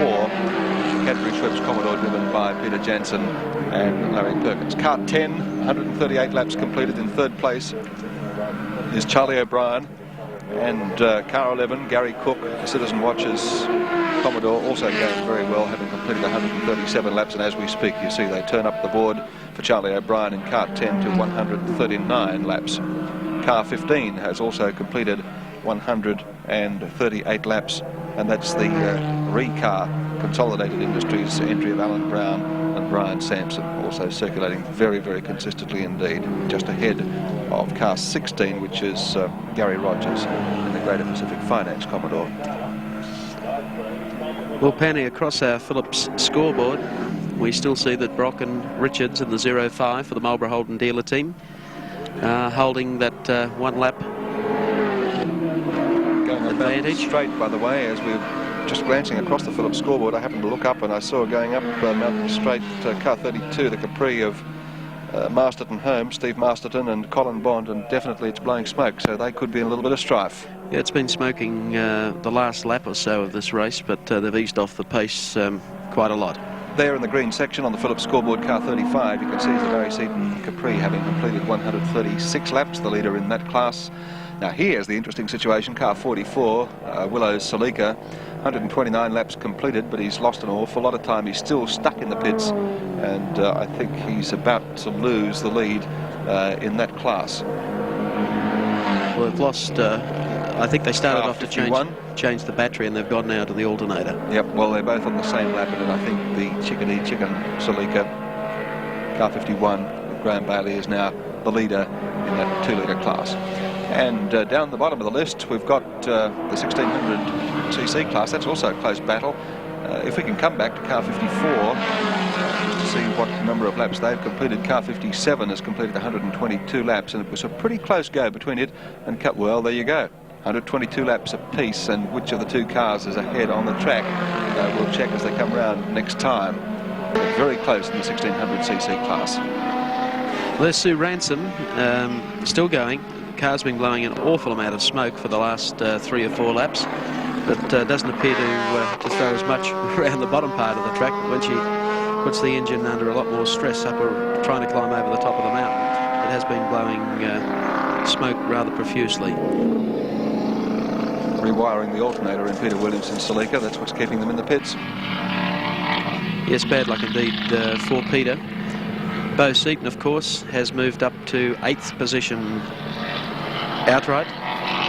Kevin Bartlett is in the pits, and Evan Green is there to talk to him. Kevin Bartlett's in the pits. Kevin, what happened with the Gemini on the top of the mountain? Well, poor guy, he did make a wrong move. He signalled me through along the straight, along the top straight, and I went past, was starting to go past him on the right-hand side, and he pulled over straight in front of me. And of course, with our stupid bloody CAMS rules not allowing us to have disc brakes in the back, this thing just doesn't stop. It's bloody dangerous out there without discs. And I just hit him and just rolled him. You know, sure, he made a mistake, but in a normal situation, I should have been able to slow up enough. This car doesn't stop, it slows up. That's the difference. It just eases itself for corners. I got Gary Rogers before. Gary tried to outbrake me, and there's nothing I could do about it. I just had to hit him. So, you know, I've had 2 or 3 incidents, very close shaves, all through the brakes. And it's just the weight of the car and bloody stupid CAMS rules. Thanks, Evan. Are you going to carry on? I don't know. Yeah, I will, but I'm going to take it just a little bit easier. I just hope those guys out there know that I just haven't got any brakes. Bugger it, why should I stop racing just because of bloody CAMS stupidity? I think that's well enough said. Thank you, Evan. Strong words. Very strong words. Of course, Kevin Bartlett, along with Ron Dixon, have been pressing for the acceptance by CAMS of the Camaros to be able to use 4-wheel disc brakes as they race in America, but because of some homologation mix-up, goodness knows only why, the Camaros, which have added a new dimension to this race, but to start with a very severe handicap in running not 4-wheel disc brakes. And I think Kevin Bartlett summed it up beautifully. I only hope he has the same response from CAMS that Alan Moffat got from CAMS, and it almost burnt one of the officials here to death one day with a refueling system before the dry brake system. Okay, 05, Peter Brock as we follow through. back onto Breville Conrod Straight, and he's leading the race with that great edge over Peter Jansen, Larry Perkins, Cadbury Schweppes Commodore.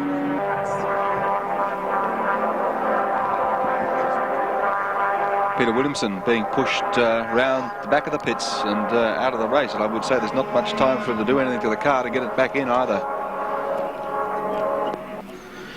Yes, that's bad luck indeed. Really didn't have the great run that he had in the Hardie Ferodo last year. But anyway, here's a car following Peter Brock that has done very, very well indeed today. That's the number 35 car of Barry Seaton and Don Smith, coming up behind Peter Brock at the moment. In the 1600cc class, by the way, car 54 and car 57, both on 122, 123 laps now, but it is the 54 car of Terry Finnegan and Peter Dane, the Gemini Isuzu, that is in front on the road in that class. There's somebody that's not in front. Yes, another one of the wrecks coming in, and this was the car that tipped over on top of the mountain. Kevin Bartlett explained why. And Peter Williamson has returned to the pits. Evan Green has him trackside, so let's cross right now. Here's an interview we didn't want to hear because Peter Williamson is out of the race. What's the trouble, Peter? Seems like the wires off the alternator got tangled in the exhaust pipe. We've had an electrical overload all day for some reason, and we've been sort of switching the camera on and off, trying to conserve power. But it seems that the wires of the real cause of the problem could have been the wires burning on the exhaust pipe. I'm not sure that's right, but that's the problem by the look of it. We're finished, I'd say. Must be an enormous disappointment. Well, it is, because we work all year to get here, and we've worked pretty hard with John.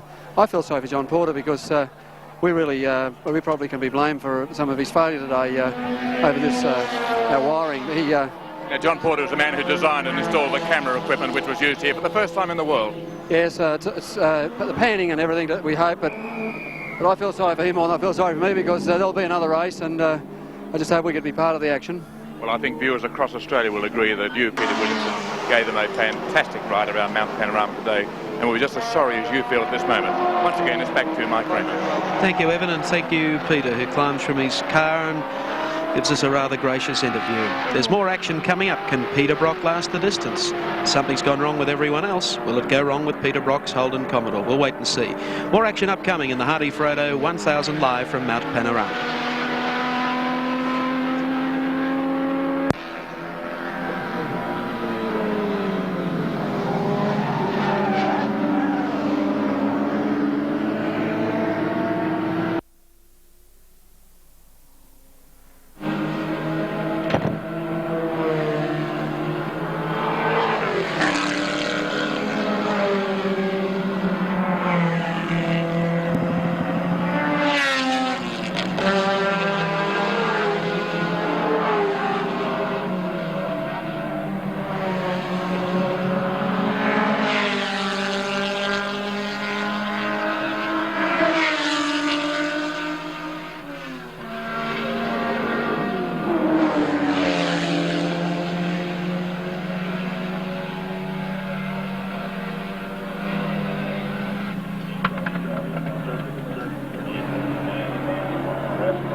Okay, here comes the Ron Dixon, Bob Stevens, Avco Pepsi Cola Camaro into the pits. We might go trackside now to Evan Green for a report. Ray Cutchy won his class in the Sandown Hang 10 400, but things aren't going quite so well for the driver of car 40. You were third in your class, but 40 up there in the pits doesn't look too good, Ray. What's the problem? Actually, we've broken a diff. We did a wheel bearing earlier on, and I think we let a little bit of oil out, and the diff's packed up. I've got the crew changing the diff now, and we should be back in the race in a few minutes, I hope. How quickly can they do it? Oh, we've done about 15 minutes. I've got another diff set up ready to go in, so we should be pretty right, I hope. So a big effort by Ray Cutchy to keep in the race in the closing stages of the Hardie Ferodo 1000. Thanks, Ray, and all the best for the rework. Okay, top of the mountain. Through the cutting, and that's Ron Dixon and Bob Stevens, the Avco Pepsi Camaro, going up the top of the hill. They've been running all day. They've had their problems like Kevin Bartlett trying to stop, but they're still in the race and still giving it a shot. Might check out their current position in standings for you with car number 2 back in about 21st position. So they're a fair way back. Kevin Bartlett, of course, has fought his way up to the top 10, has got down to 9, then back to 15, and then back to 10 again. So they've had quite a difficult day. There you see the Camaro coming over the top, down into the S's. And for Ron Dixon and Bob Stevens, who have fielded this team, it was quite an enterprise to put together 2 Chevy Camaros, knowing all the handling or all the handicapping problems they would have with the disc brakes. They attempted to get movie actor Paul Newman across to drive with Dick Barber. Newman, of course, drives with Barber in the United States and placed second last year at Le Mans. And he cancelled out at the last moment. And Sam Posey came in, and their second car has also been in and out of the pits, but is still running. 9 of the top 10 cars outright on the road at the moment are Commodores. The odd car out, if I can phrase it that way, is Barry Seaton's victory, car 35, holding down 9th spot outright from the top at 0.5. Robin Richards in the lead, having completed 147 laps, and they're over a lap clear of car 4, the Cadbury Schweppes Commodore, Peter Jansen and Larry Perkins. Then car 10, Charlie O'Brien's Commodore, followed by car 21, Gagan and Golson in a Commodore. Then in 5th position, Brown and Sampson a Commodore. 6th position, Giesler and Rogers in a Commodore. 7th position, Cook and Brown in a Commodore, car 11. Then in 8th position, car 6, the Commodore of Grice and Smith. Then 9th position, the Capri of Barry Seaton. And in 10th spot outright at the moment, car 26, Ronnie Wanless from Queensland in a Commodore. Well, it makes you wonder, after the incident that occurred early in the race with Dick Johnson, whether or not Dick would have still been there circulating as nicely as Peter Brock is now. He didn't face, or he didn't have the problem initially that Peter Brock had with a biff. Boy, he finished with something worse than that. Here's the 2 Masterton Capris doing a spot of team driving. I think both have a few problems, and they're limping around, not too far behind each other. Put together by Steve Masterton and Colin Bond, of course, driving with them today. So we follow across the top of the mountain now.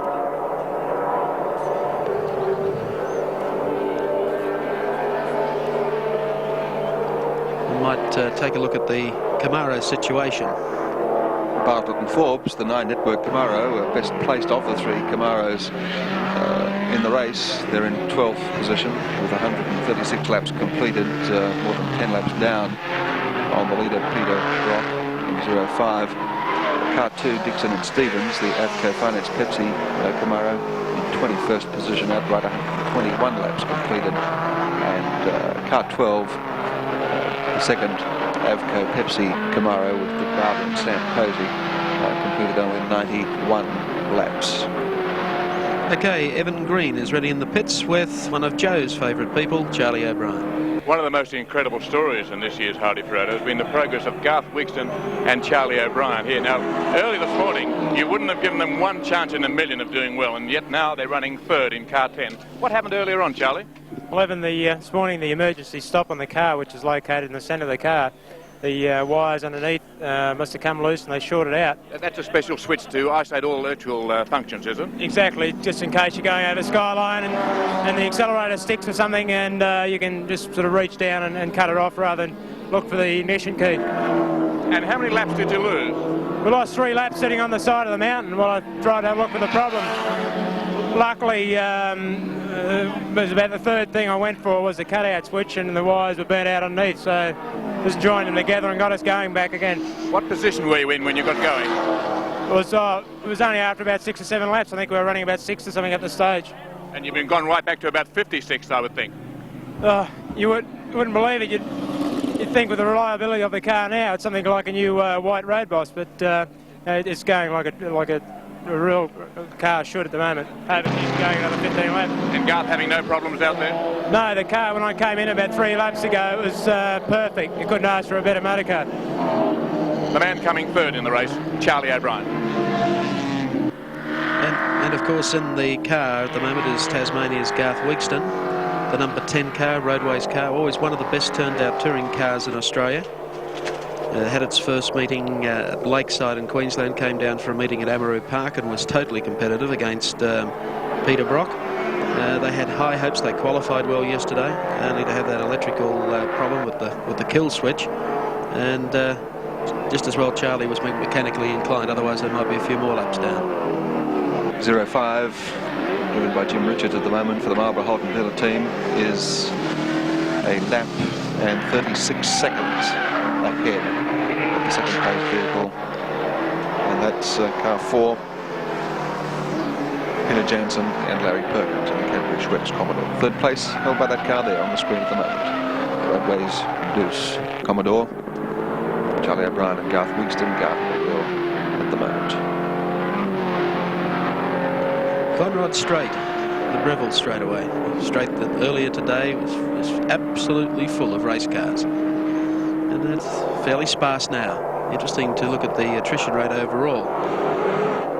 The 1600cc class leader at this stage, the Gemini Isuzu, Finnegan and Dane, is holding down 17th position outright. That's quite a feat, really. The 2-litre class leader, Peter Williamson, now retired, car 44. The 2-litre class leader is car 51, Chicken Salika of Graham Bailey and Doug Clark. They lead that class and are in 14th position outright. And the leaders in the 3-litre class, car 35, Seaton and Smith, as well as leading that class, are in 9th position outright. The Bond Masterton Capri still running second in that 3-litre class, but I suspect the car's giving them a little bit of trouble. They're in second placing at the moment in the 3-litre class and in 13th position outright. And over in the pitch, I think Evan Green has got Steve Masterton with him at the moment. Well, Colin out there has got some problems. Steve, what are they? Well, we believe the car has dropped a valve. It's blowing smoke out of the exhaust system. Prior to that, we had 3 unscheduled fuel stops. Pit stops because of engine overheating. We filled the radiator with water the 3 times, of course, that the car came in, and put some bars leaks in to try and seal the leak. But apparently it's gone from that to a drop valve. So there's only about 9 laps to go. So we're running second at the moment behind Cedo, about 6 laps down. So we're just going to run the race to keep the car out there and finish second. Well, one spectator here I'd like to speak to is Robin Bond, the greatest fan of Colin Bond. And Robin, you've been to many Hardie Ferodos. How do you feel when you see Colin out there trying desperately to get to the finish with some problems that he's got at the moment? Oh, well, there's really not much more he can do except just drive around and hope we finish, because we are having problems. Do you worry when Colin's out there racing? Why not? Oh, he knows what he's doing. I feel it's very safe out there. You enjoy watching him? Yes, I do. One of the more remarkable personalities in motor racing, Robin Bond. Thanks. Thank you, Steve. Thank you, Evan. Well, that was the activity in the pit area as we wind down into the final laps of this year's Hardie Ferodo 1000. I noticed one of the other cars that have made it back into the pits is the Gary Rogers Fred Geisler car that is at the moment placed back in 6th position on the same lap as the 4th, 5th and 6th cars. They completed 144. That's about 5 laps behind the race leader 05. Pete Gagan continues to circulate, as does the Citizen Watches entry. Gary Cook laps. Here's an interesting manoeuvre. 150 laps, rather, completed. Rock and Richards, Commodore is a lap and 36 seconds up on Peter Jansen's Commodore.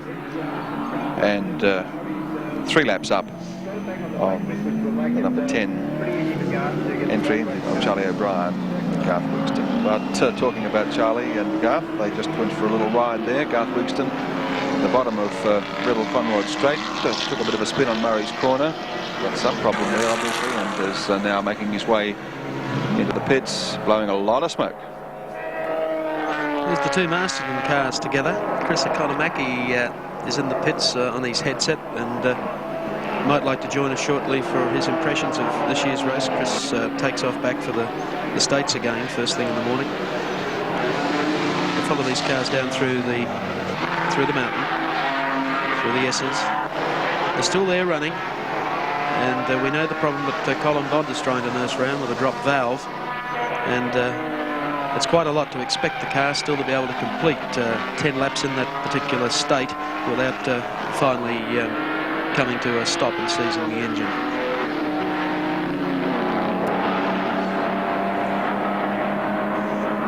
Looking down Conrod Straight as the Masterton and Holmes Capris went their way to the bottom, going very fast in a straight line, but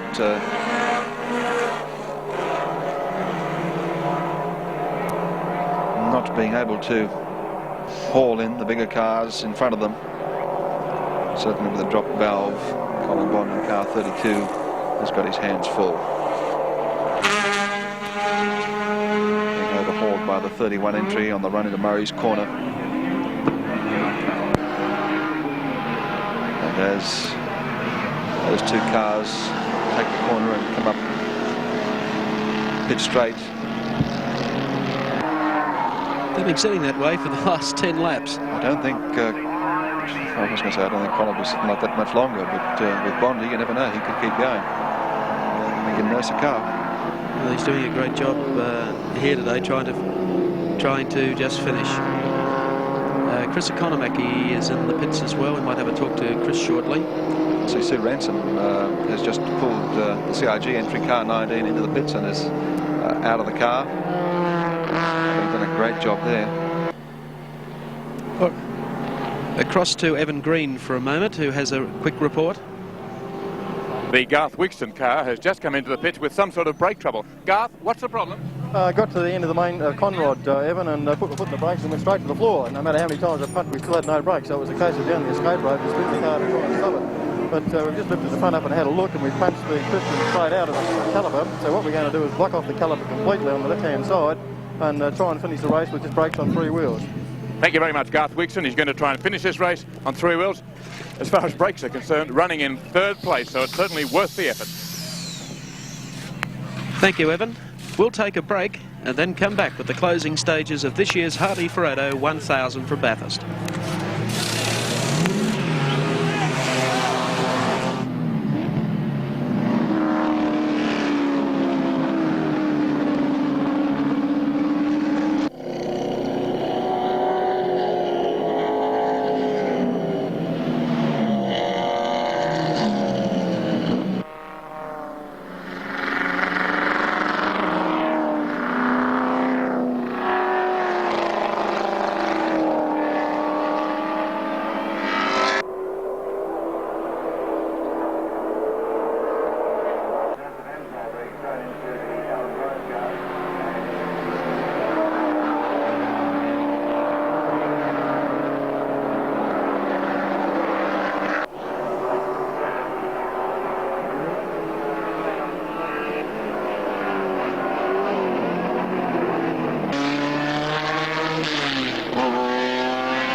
Okay, off, as you notice, a little touch there, that time of Sue Ramson, who's been guiding around that smoke billowing Commodore, and Peter Brock, who came up to overlap, and almost ran straight up the tailpipe of Sue Ramson's CIG entry. Neville Bridges at the wheel of that car at the moment. Sue Ransom having stepped out on the last pit change. In fact, as for Peter Brock, 0.5, well, Jim Richards at the wheel at 0.5, 9.5 laps to go in this 1980 Hardie Ferodo 1000. Well, Chris Economaki is in the pits. Perhaps if you can hear us, Chris, and make a comment or two on your thoughts on this year's race so far in comparison to last year's Hardie Ferodo.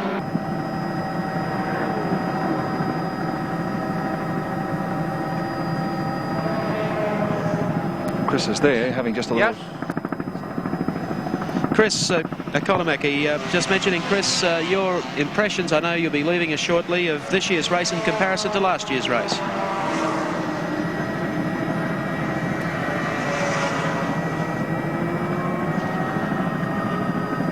We have a little slight problem there, but we'll be back to that in one moment. Meanwhile, we're following Jim Richards in the Marlborough Holden dealer team Commodore. Coming back onto Breville Conrod straight again as the laps tick out. And Peter Brock looks like writing a page in history, the first man ever to win the Hardie Ferodo Classic 5 times. 9 laps to go for Peter Brock and Jim Richards. They still lead by a lap and then some from car 4, Peter Jansen, the Cadbury Schweppes Commodore, and car 21, which we have on screen at the moment, has moved into 3rd place. Now, because of that pit stop we saw just a few minutes ago by Charlie O'Brien in car 10, it's allowed car 21 to move. This is Ian Gagan and Paul Gulson. They've travelled so consistently right throughout the day in the Stockton Coin and Bullion Commodore, and they're now in 3rd place ahead of Charlie O'Brien. So it's 0.5. Brock and Richards in the lead, a lap up on Perkins and Jansen in car 4, then car 21, Gagan and Gulson, followed by car 10, Charlie O'Brien and Garth Wigston. It's good to see Pete Gagan back and running strongly for a finish in the top 3 in this year's Hardie Ferodo 1000. Coming over the top of the mountain, Pete Gagan. Okay, let's see if we can pick up Chris Economaki in the pits. Mike, I can't get over what a great day it's been from many standpoints. Pluses in every department except for the unfortunate Dick Johnson incident. As someone who does television on a regular basis in the United States, I'm really impressed with the coverage. The helicopter pilot, Terry, has done a fantastic job. The technicians with the in-car cameras deserve certainly some sort of an award for the magnificence with which those units have been working today. And Jeff Healy and Phil Berry in the truck have brought a show to the screen, I think, that are going to rank with one of the classics. All of the interesting episodes that took place today we've had on the show, and that's really remarkable on a track the size of Mount Panorama. I'm really thrilled to be a part of the show, and I hope that the viewers have enjoyed the race. I think we've brought them just about everything that's happened on this circuit today. And the atmosphere is it's a paradox, really. For some people, it's a picnic. For others, it's a very serious motor racing classic, the most important one in all of Australia. And we see people up here that share both views. The picnickers going around looking at the girls and having their drinks and their food, and the others keeping their lap charts and checking their stopwatches. It has all the elements of a great day for a great number of people. Well, it's been great having you with us, Chris. Don't go away. We'll go down to Evan Green, who I believe has John Harvey ready to have a chat with us. Well, in cricket, it's called the nervous 90s. In motor racing, it's these last few laps of the Hardie Ferodo. We have the 2 lead drivers here for the Marlborough Holden dealer team. John Harvey, who didn't have the best of luck. I don't know when it's going to be your year, John.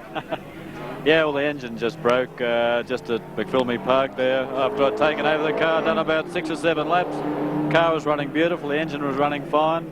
Just lifted off the throttle and went bang. So obviously some part of the engine's just let go, which is beyond anybody's control in terms of preparation. It's just one of those things, bad luck. Well, the man alongside you looks like being the first person in the history of this race to have won it 5 times, Peter Brock. And I don't know what's going through his mind, so we'll ask him. How do you feel in these last few laps as they go by, Peter? Because you're about to become, possibly, the first person in the history of these races, way back to Philip Island and all, to won it 5 times. 4 people have won it 4 times. Harry Firth, Bob Jane, your great rival Alan Moffat and yourself. But you've only got a few laps to go. What's going through your mind at the moment? I'm a bit apprehensive. I'd much prefer to be driving the vehicle. Although when I hopped out of the seat, it was running perfectly. And I said to John, I said, I just got that feeling it's not going to break down. And John said, hang on, I had the same feeling about mine. So, you know, anything can happen. About one lap 162 and a half, as it goes past the control tower at the top of the mountain, I'll breathe a sigh of relief because it can coast from there. How much does it mean to you to be the first to win 5 times? Well, a great deal. It's been a bit of a battle, this particular race. Quite frankly, after I was involved in that incident early on, I thought I'd sort of blown it for 1980. And I assessed the car as I was driving it back to the pits to have a look.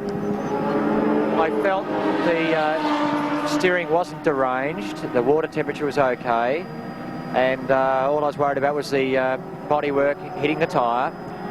Then we had it was a very slow pit stop, and I really lost about 2 minutes, threw us out of schedule, and I had to drive extremely hard the next 40 laps to get that back, and I was lapping in times that really we were doing in the A9X last year. So that extended the motor car tremendously, but it came through with flying colours.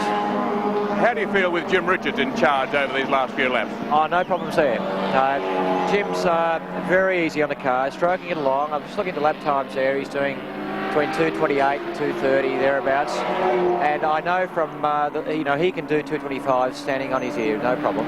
So obviously he's taking it very easily. I wouldn't even bother 7 laps to sort of pass a message to anyone to tell him how to drive the car. I'm sure Noel feels the same. I mean, Jim's a very cool customer, and we are extremely fortunate having a driver of his calibre stepping in to co-drive the car.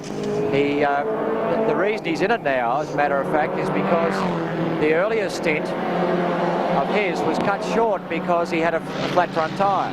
So I took over again and went out and did another full session, and I would have extended the 3.5 hour limit had I stayed on board. So we've put Jim in and said, OK, Jim, get a taste of getting a checkered flag. It's brand new for me. I'm here finally to see what it's like with these checkered flags coming down. I've never done it before.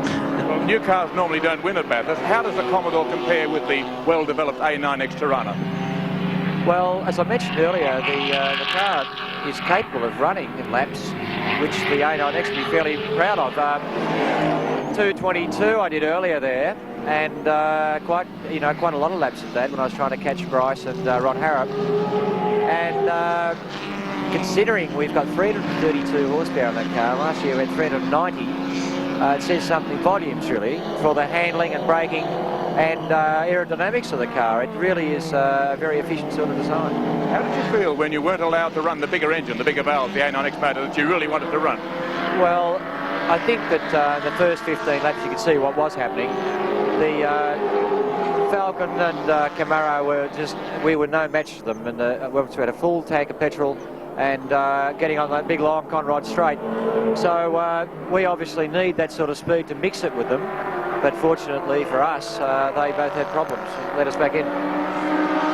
Well, that was Peter Brock, who's the lead driver for the Marlborough Holden dealer team, giving a summation of what's happening to Evan Green, who, of course, apart from his Channel 7 television commitments, is also the Director of Public Affairs with General Motors, but very impartial on our telecast. Let's take a look at the Phillips scoreboard now with Gary. Tells us that 05, Jim Richards at the wheel, has 6.5 laps to go. It is the race leader with 156.5 laps completed and is about a lap and a bit ahead still of car 4, the Peter Jansen Cadbury Schweppes entry, holding down second spot at the present time. And you'll see the laps that have been rung up by some of the other cars. Poor old one has expired after 3 laps. That was the Federation Insurance Falcon of Alan Moffat today. Some critical performances, though, as we pan along the Phillips scoreboard by other cars in the open section here. If we swing just a little further to the right, well, there you see car 10, Charlie O'Brien's rung up 151 laps, along with Gary Cook in car 11, the Citizen Watches Commodore. They're both on the same lap. But car 21 is holding down third place, 152 laps completed, and that's the car entered by Stockton Coyne and Bullion, with Pete Gagan and Paul Gulson sharing the driving. A very, very solid performance by that pair today to be holding down third spot at the present time behind Brock and Richards in 05 and Jansen and Perkins in car number 4. Getting down into the 3-litre class, you'll find that car 35 is the class leader there, just a little further across to our right. That's the Capri of Barry Seaton with 149 laps notched up at the present time. Colin Bond in the Masterton Homes 32 entry is holding down second place in the 3-litre class. Moving down into the blue area, which is the 2-litre class, Peter Williamson expired at 129 laps and went no further, and is at the back of the pits and will see no further racing today. And the leader in that class at the present time is car 51, just a little further across to our right, the Chickadee Chicken Graham Bailey Salika entry with 142 laps on the scoreboard at the present time. And in the 1600cc class, they've been having a really close tussle there, further across to the right-hand side between cars 54 and car 57. Now 54 has completed 134 laps, and so has car 57, and it's a very close go between the two of them on the road, and you'll find that car 54 in fact on the road is just ahead of 57. A real close tussle between Terry Finnegan's Gemini Isuzu car 54 and also the Scott Tune Mitsubishi Lancer of Ian Burrell. Very close for the 1600cc class. We'll be back because we're getting down to the finish at the 1980 Hardie Ferodo 1000 at Bathurst, and we'll be back to see that after this break.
Back here at Mount Panorama at Bathurst, and on screen at the moment, number 54 is Terry Finnegan and Peter Dane. That's the Gemini Isuzu that's been running so strongly in the small car class here today during the Hardie Ferodo 1000. Still circulating. Some of the other Geminis haven't fared as well. One, of course, wound up sitting up on top of the mountain upside down. But they've been motoring along quite successfully. Down through the gears, left-hander at the end of Conrod Straight, and then back along pit straight away. In the meantime, 05, Marlborough Holden dealer team Commodore with Jimmy Richards at the wheel is on his 158th lap. So at the completion of this lap, he'll have 5 to go. Here are 2 of the Recar entered cars from Alan Brown. They started the race with 3. The Isuzu just ahead of them, number 15. It's not 15, 57, I'm sorry. Hard to read them upside down when they're going away from you. It's the Mitsubishi Lancer. That's what I was speaking about, the 2 Recar entered cars. Alan Brown, who has entered 3 cars in this year's race, has made a very significant contribution to this race in terms of entrance. Got started in motorsport when he was 39 for something to do. Presently, he is placed 4th in the field and would have a grin from ear to ear. Let's hear what Alan says about his late entry into motorsport. Yes, I started racing when I was 39, got my CAMS licence, so I'm now 41. I guess a lot of people would just think of retiring at that age, but I decided I wanted to do it. When I was around about 20, I done a little bit of go-karts for about 12 months. As a matter of fact, we used to manufacture them. We had about 15 people on an assembly line type thing, just manufacturing go-karts. That's how I got involved. I'd always wanted to do it, but the business came first, and we built the business up. We repaired smashed trucks, we manufacture armoured cars, mobile homes, all this type of thing. You know, advertising is very difficult to advertise because I guess we're like undertakers. We rely on a lot of other people's misfortunes. So I decided I'd go into motor racing and have a bit of a go. As I said before, at 39, we've had a lot of fun. I do it for a lot of fun. There's one thing for sure, if you look at the setup, well, obviously you can, but I know how Doug Ashton feels for sure. It's like a big circus over there, believe me. I got my own little sauna over there, and we try and keep fit and all this sort of thing, and I really enjoy it. It's great stuff. He really does enjoy it too, and he has the most elaborate setup here at Mount Panorama this year. 2 big mobile homes, a big Pantech, and inside the Pantech his very own private sauna. And there you can see him at the wheel at the moment. He's running in 4th place, and one of his other 3 cars, the one driven by Ronnie Wanless of Queensland, is in the top 10, and that's good for Ron. In time, coming round underneath the Hardie Bridge and over the start-finish line, we've got 05, having completed lap 159, which leaves him 4 laps to go.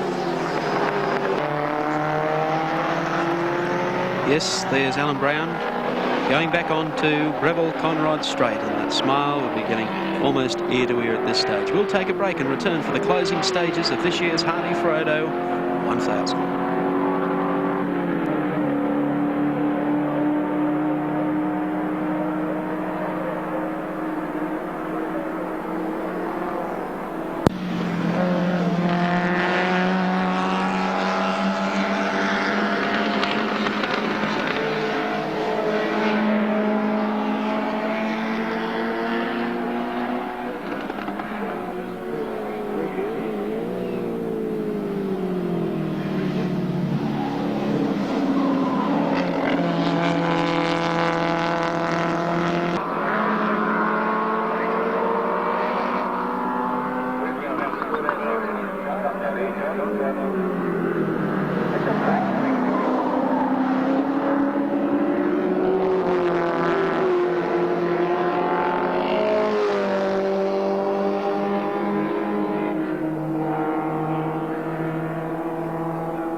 laps remain for Jimmy Richards in the Marlborough Holden dealer team, 05 Commodore. Giving him a race of it, though, was Kevin Bartlett, who's come from behind and passed at the end of Breville Conrod Straight. Jimmy Richards in great shape. Peter Brock waits anxiously from the pits, hoping that nothing will go wrong. Nothing usually goes wrong with Peter Brock's race preparation, it must be said. Always turns out a magnificent car, and a car that will run at the front in the first lap and the final lap. Well, today it wasn't the first lap, but it's certainly running up there near the final lap.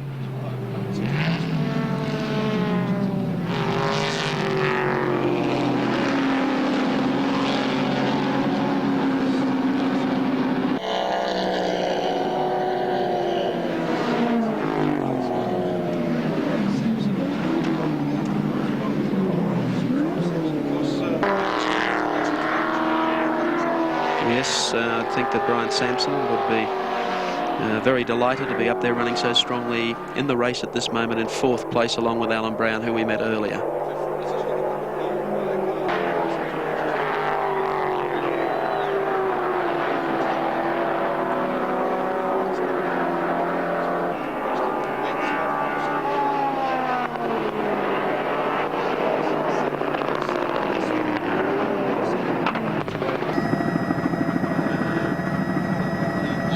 Yes, doing well, Ron. Fielded his own car last year, and it unfortunately expired 10 laps into the race. He co-drove with Leo Leonard, the well-known New Zealand driver, but he's made a good fist of it, and I think there'll be a lot of Queenslanders happy that Charlie O'Brien and Ron Wanless are representing them proudly here today after the bad luck that beset Dick Johnson in the opening laps of today's race.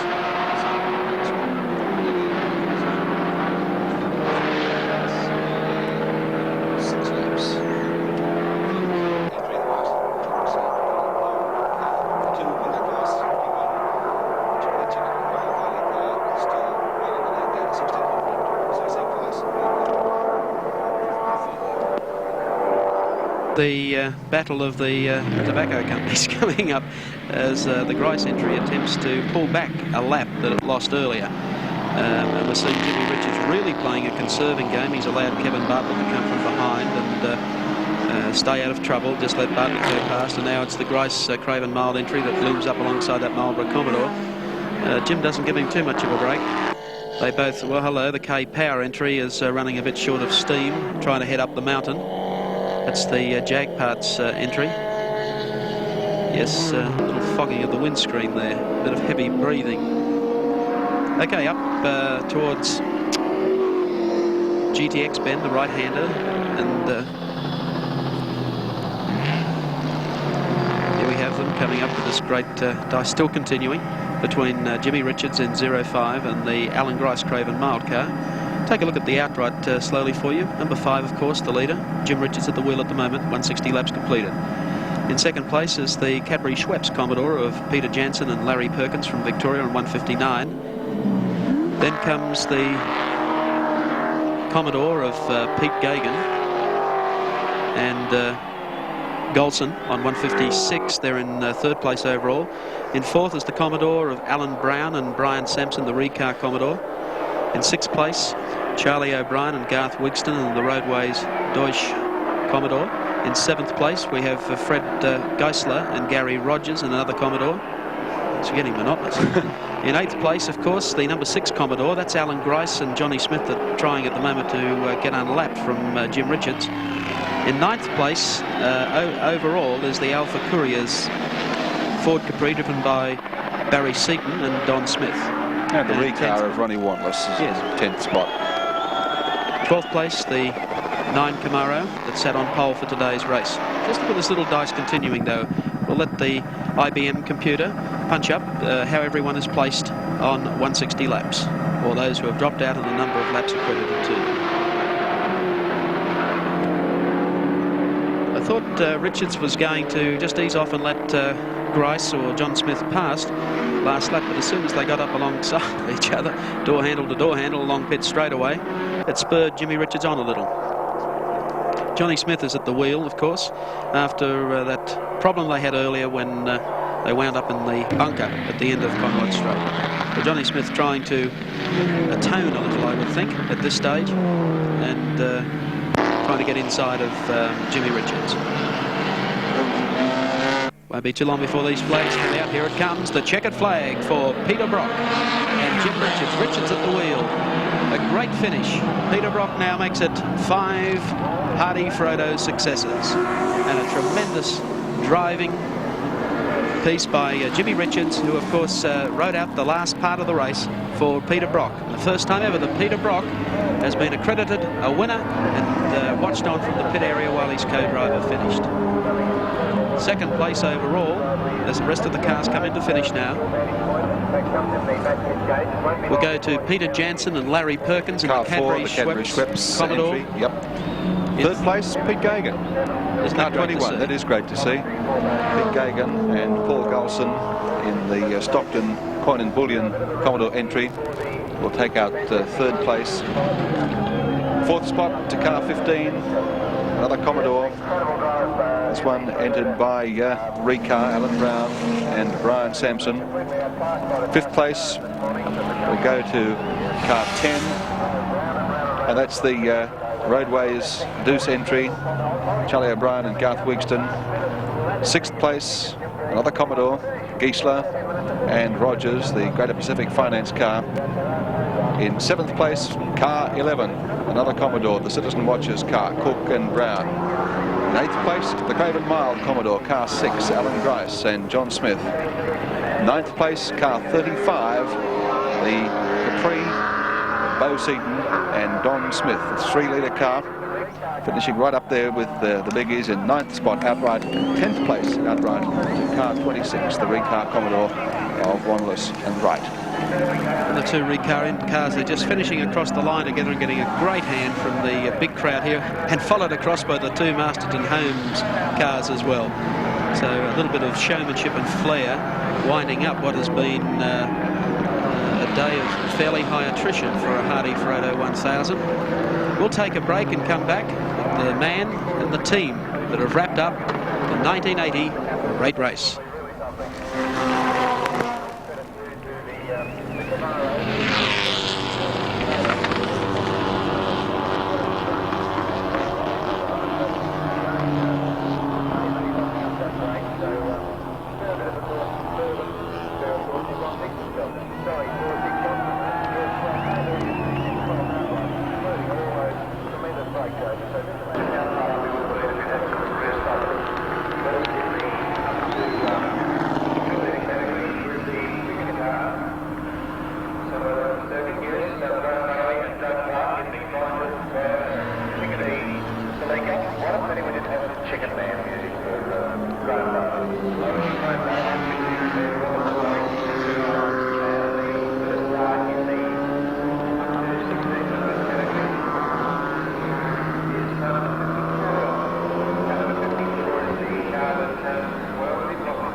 Well, here we are back at Mount Panorama at Bathurst with the rest of the field just wrapping up, taking the checkered flag, and now spectators you'll see shortly starting to mill around the Hardie Ferodo presentation area for the presentation of the prize money and also a magnificent trophy to the combination of Peter Brock and Jim Richards to complete the hat-trick. That's 3 years in a row. What a great thrill it must be for Jimmy Richards to be behind the wheel to take the checkered flag too. Tremendous, because he's a very popular driver, a very capable driver, and I would think that at this stage Peter Brock wouldn't mind a bit that some of the laurels are placed firmly on the shoulders of Jim Richards.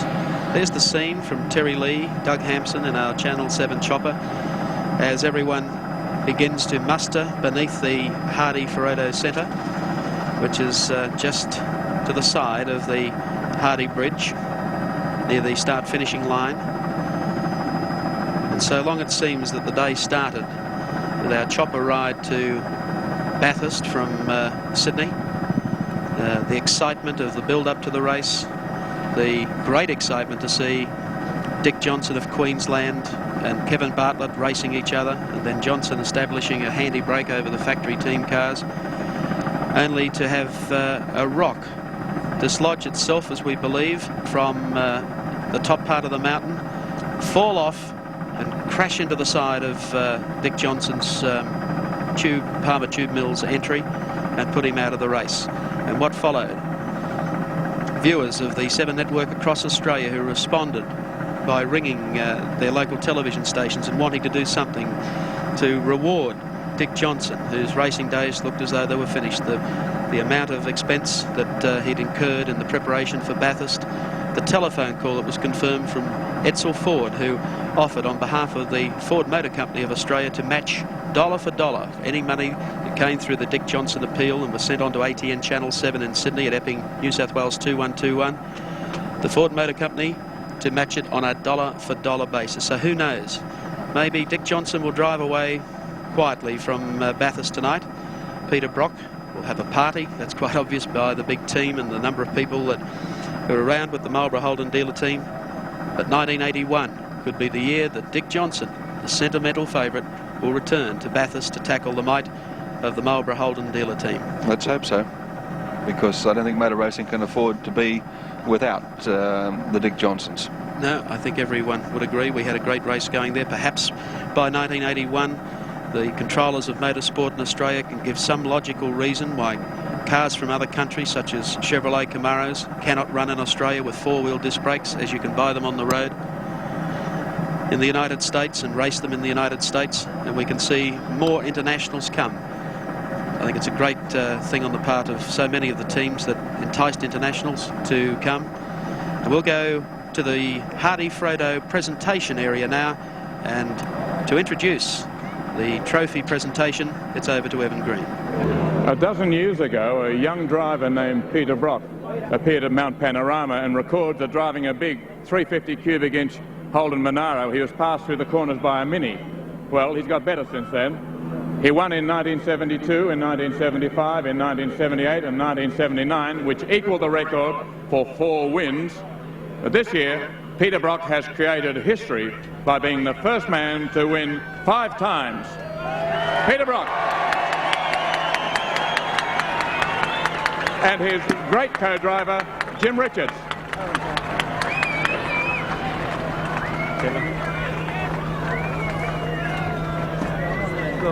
Well, things have changed since you were passed by Minis, Peter Brock. Yes, we had a very, very tough battle today. We certainly couldn't hang on to the speed of Dick Johnson and Kevin Bartlett early on. And then we had a collision with a smaller car on top of the mountain. We dropped 2 minutes, and from there on in we had to drive extremely hard to try and get the car back into a position where we could, well, have a bit of a buffer on the opposition. And I know that I really extended that car very, very hard indeed. And when Jim took over, I know that he drove it probably harder than what he's ever had to drive the A9X in the last few years. That'd be pretty right, Jim? Dead right, he reckons. He won't say much this year, gentlemen, but come on, Jim. Come on. Oh, mate, he's a very unique. Thanks very much. Just thank goodness he drives for us and not the opposition. I'd just like to thank Peter for a great run. Thank the Holden dealer team for having me along again. It's the sort of thing you can get to like, I tell you. I must say that we had our problems at the beginning of this year with the reorganisation of the Marlborough Holden dealer team, and this year has been one of the most successful I think the Marlborough Holden dealer team have ever had, and it's an absolute credit to the guys behind the scenes, the way that they've prepared the cars and got them out there to get the results. And my thanks to Noel Richards for managing the team, Bruce Nowacki, the chief mechanic, for building us mighty cars, along with Neil Barnes, Andy Bartley, Greg Bennett and Graham Brown. They've certainly delivered the goods, and I think the only disappointment we've had all this weekend was John Harvey failed to finish yet another Hardie Ferodo, and we're certainly hoping that 1981, let's hope that we can get John up there. Thank you very much. Well, Peter and Jim and the team manager, Noel Richards, it's my great honour now to introduce the general manager of Hardie Ferodo, the man whose great enthusiasm has built this event up to the stature it now enjoys, Mr. George Hibbard. Thank you. Well, ladies and gentlemen, the 13th Hardie Ferodo has proved to be a dramatic race, a race of great drama. During the day we've seen extraordinary things happen. I suppose, and I'm sure most of you share my regrets, that there have been so many unfortunate little incidents take place with some very fine drivers.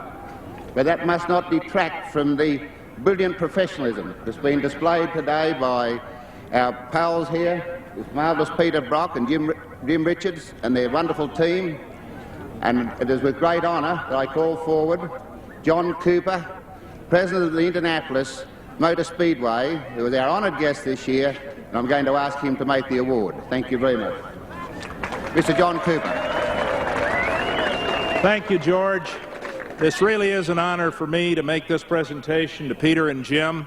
I don't think I've ever seen a more professional effort, preparation. They came from over a lap down to triumph here in the Hardie Ferodo 1000. It's everything I heard it was. And Peter, your team's everything I've heard it was. Congratulations. Thank you very, very much.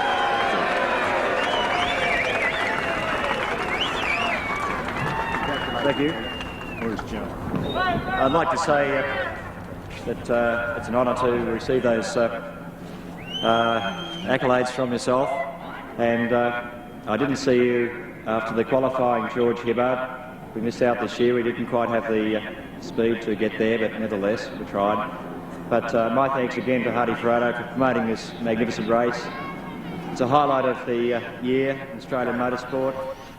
Okay, Peter Brock continues his presentation speech. Gary Wilkinson, a marvellous day. Fantastic day, Mark Raymond, and I don't think you'll see more action cram-packed into one day's telecast anywhere else in the world in your life. We look forward to seeing you next year for the great race, the 81 Hardie Ferodo 1000.